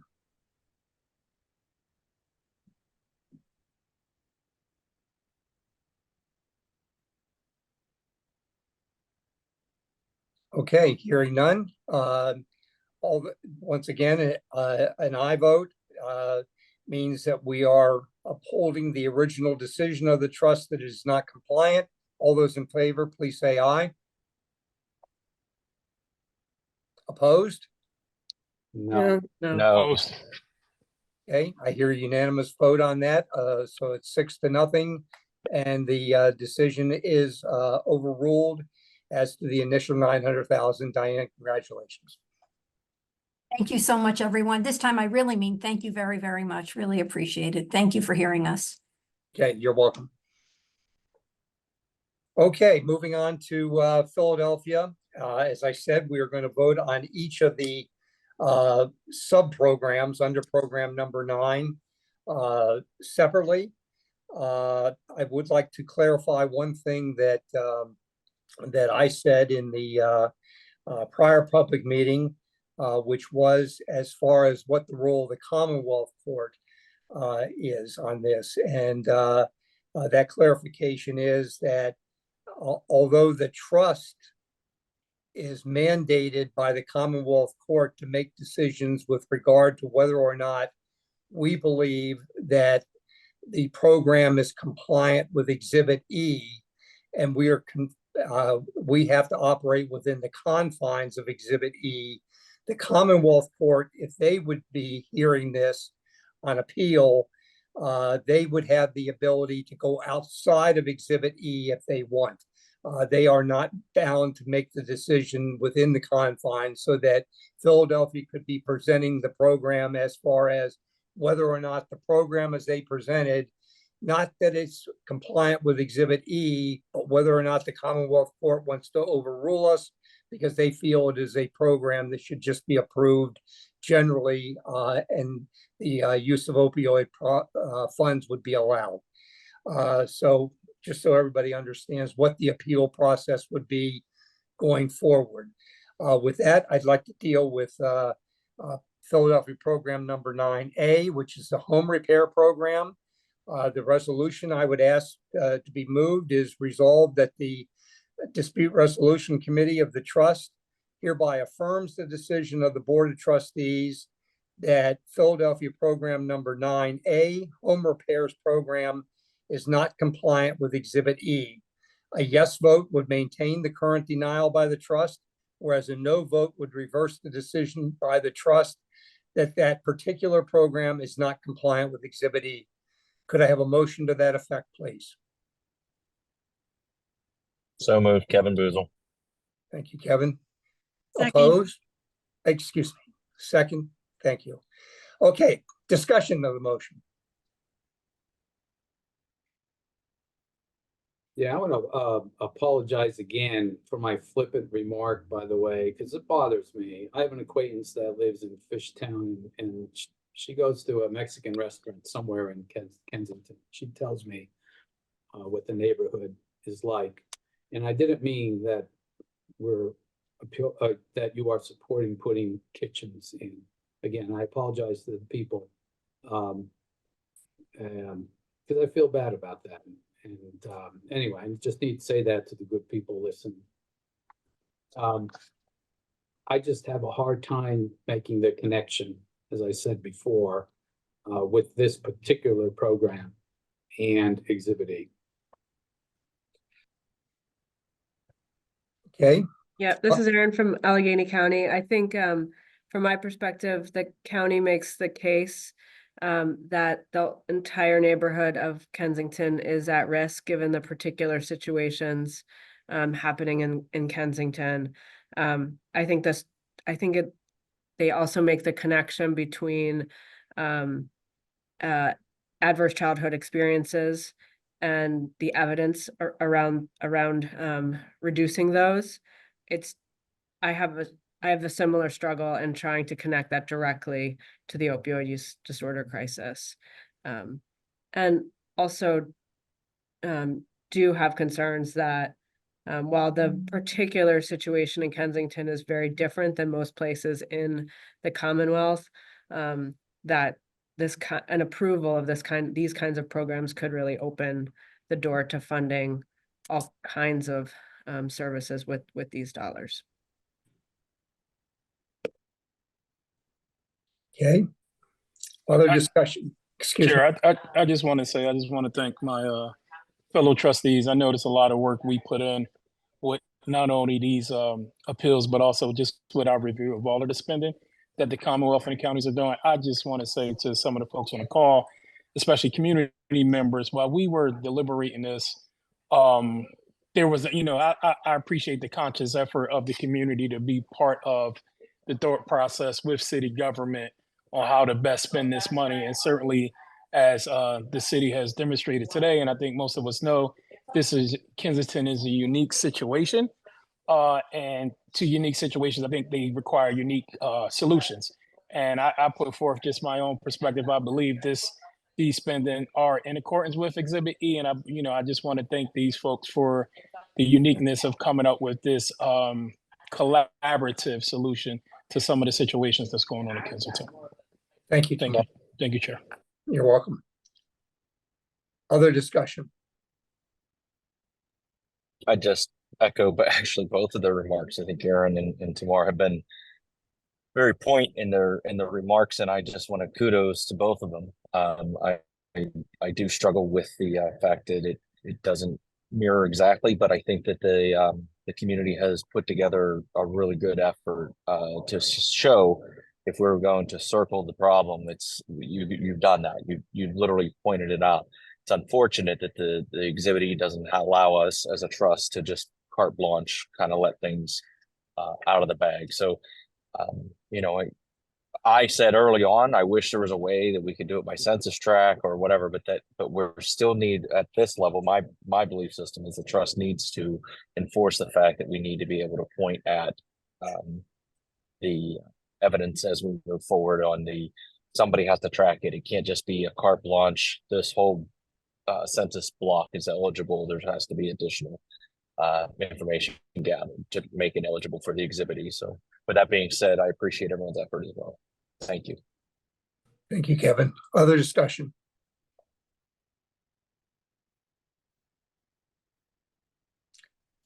Hearing none, we will vote on program number 9A. Once again, yay means that we are upholding the decision of the trust that it is not compliant with Exhibit E. All those in favor, please say aye. Aye. Aye. Opposed? No. No, Chairman. Thank you. No. Okay. I'm going to need to call the roll on this, please, if I could. Bree? All right, Tamar Alexander, I vote no. Commissioner Kevin Boozle, I voted yes. Aaron Dalton, Yes. Shay Madden, Yes. Commissioner Robert Postal. You're on mute. Yes, sorry. Okay, it's a four ayes, 2 nays. Therefore, the decision of the trust is upheld. I didn't vote yet. They didn't call my name. Oh, I'm sorry. I thought, I apologize. I heard the I four. vote no. I vote no. Okay, thank you.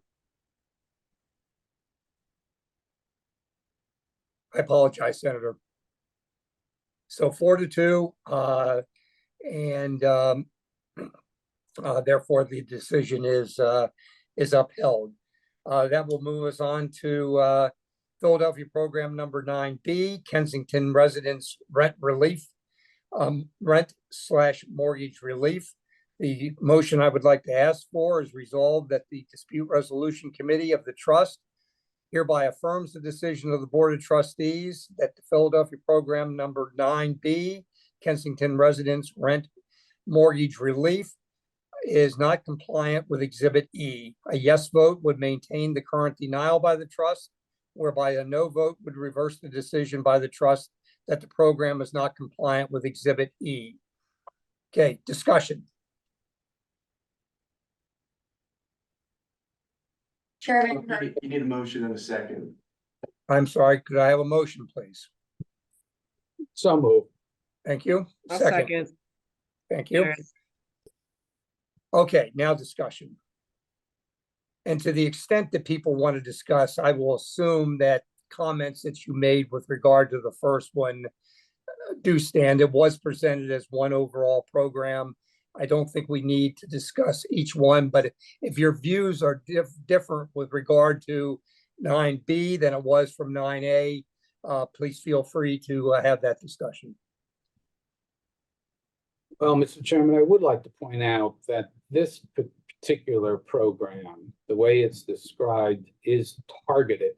I'm looking at the supplementary information. It does say it's targeted toward these residents. The first program that we talked about just seemed to be too broad. Again, I don't want to revisit that. Vote was already taken. So that's the only difference that I see that I have to bring up. Thank you. Okay, other discussion?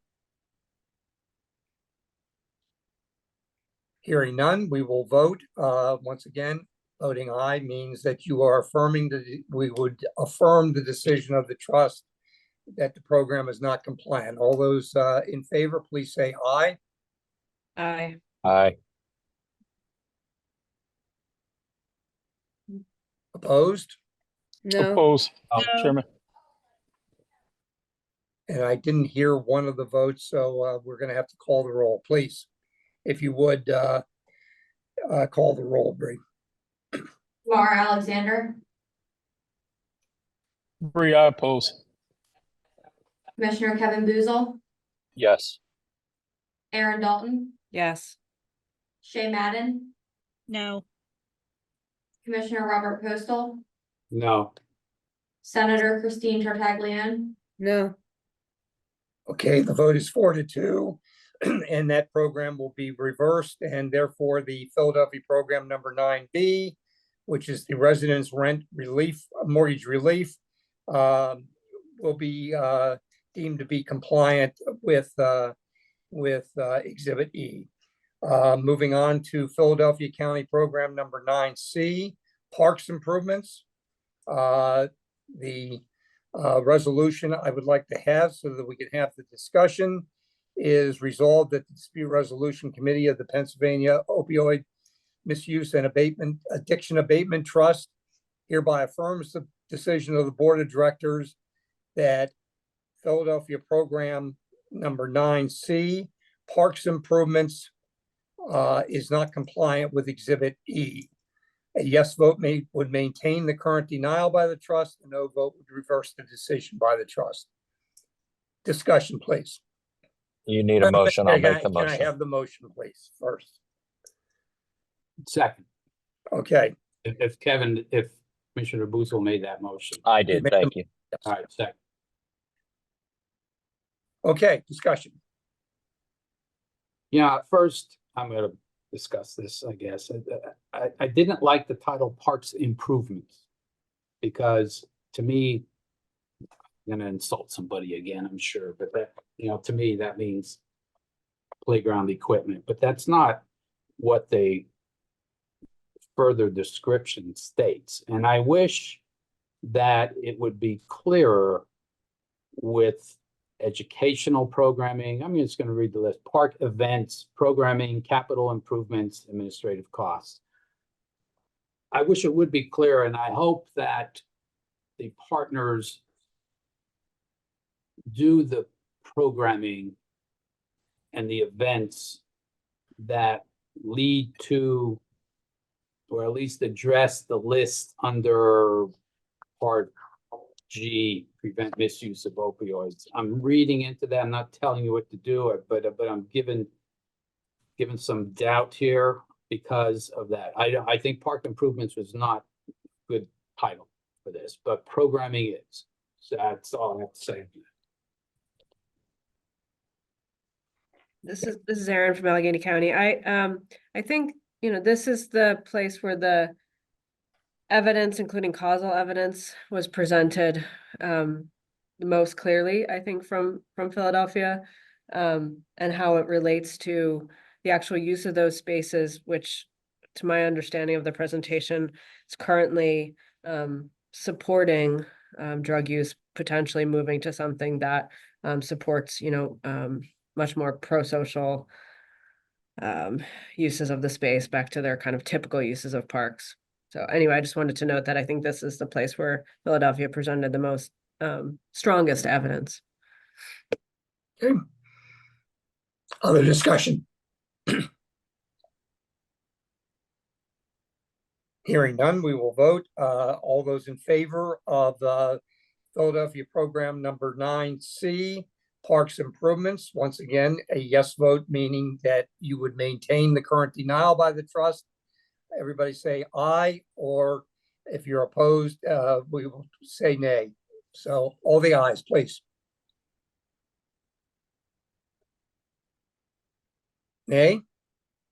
Nay. Nay. No. I hear that it would be 6-0. Is anybody not voting? Okay. There are 6 no's. Therefore, the program, the parks improvements for Philadelphia County program number 9C will be deemed to be compliant by the dispute resolution committee. Moving on to Philadelphia County program number 9D, support for schools. The motion will be resolved that the dispute resolution of the Pennsylvania Opioid Trust hereby affirms the decision of the Board of Trustees that Philadelphia program number 9D, support for schools, is not compliant with Exhibit E. A yes vote would maintain the current denial by the trust, whereas a no vote would reverse the decision by the trust that the program is not compliant. Could I please have a motion to that effect? So moved. Thank you, Robert. Second? Second. Okay, discussion. Here again, I think the title was not good. Support for schools, I would probably be negatively inclined, but when I read the description, after school programming and security improvements was also on that list, but listening to the presentation, we're not talking, I don't think, about so-called school resource officers or patrolling the halls. Security improvements that I heard were to make the place a secure place. I think fencing and other things was. So this was the easiest one for me. Okay. Okay. Other discussion?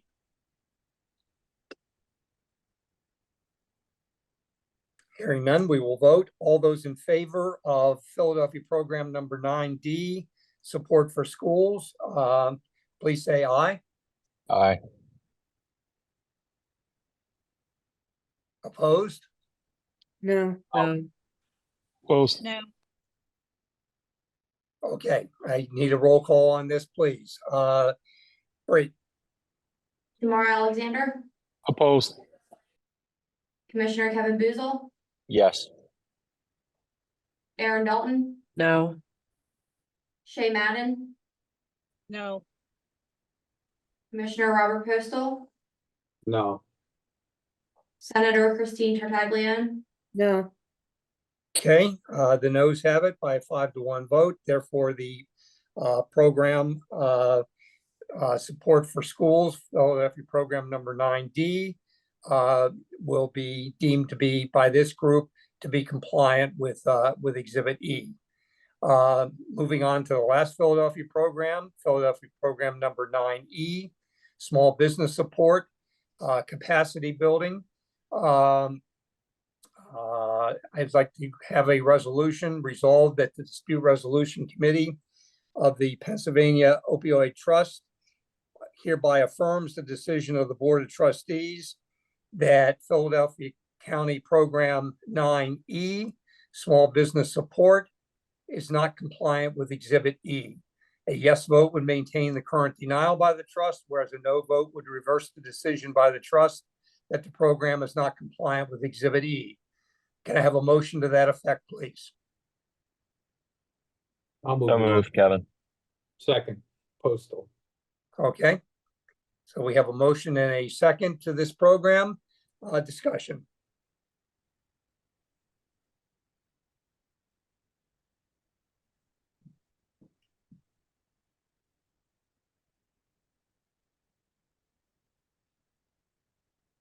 I can't see the connection, Mr. Chairman.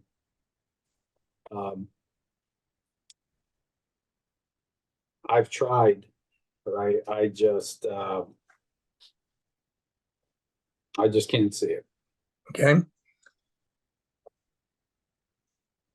Other discussion?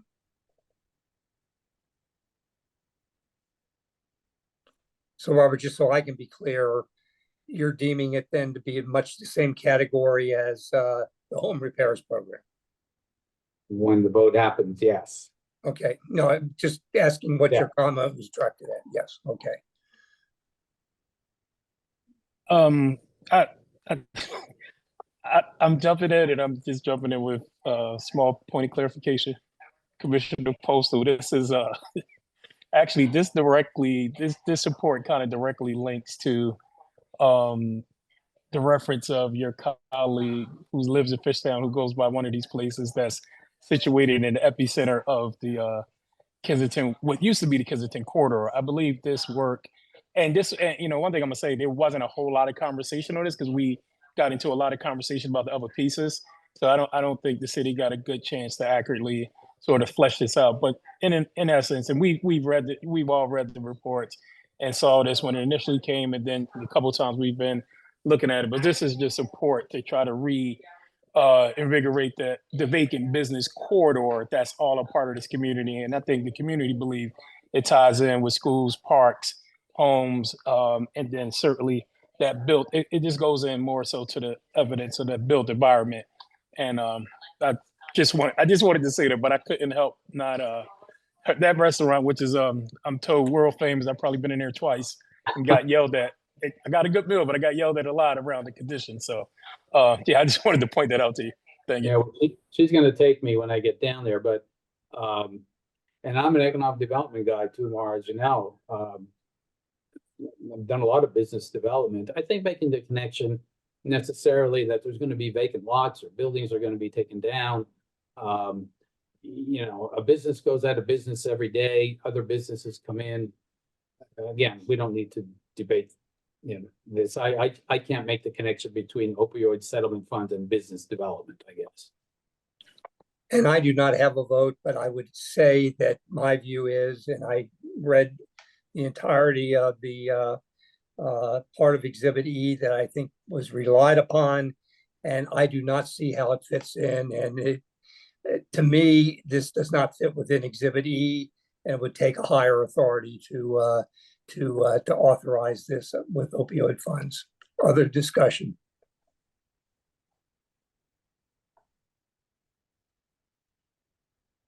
Okay, hearing no other discussion, all in favor, and a yes vote once again affirms the decision of the Board of Trustees that the program small business support is not compliant with Exhibit E. All those in favor, please say aye. Aye. Aye. Opposed? No. Opposed. Okay, Shay, was your vote a yes? Yes, it was a yes. Okay, and Aaron's and Roberts and Kevin. So it's 4-2 ayes.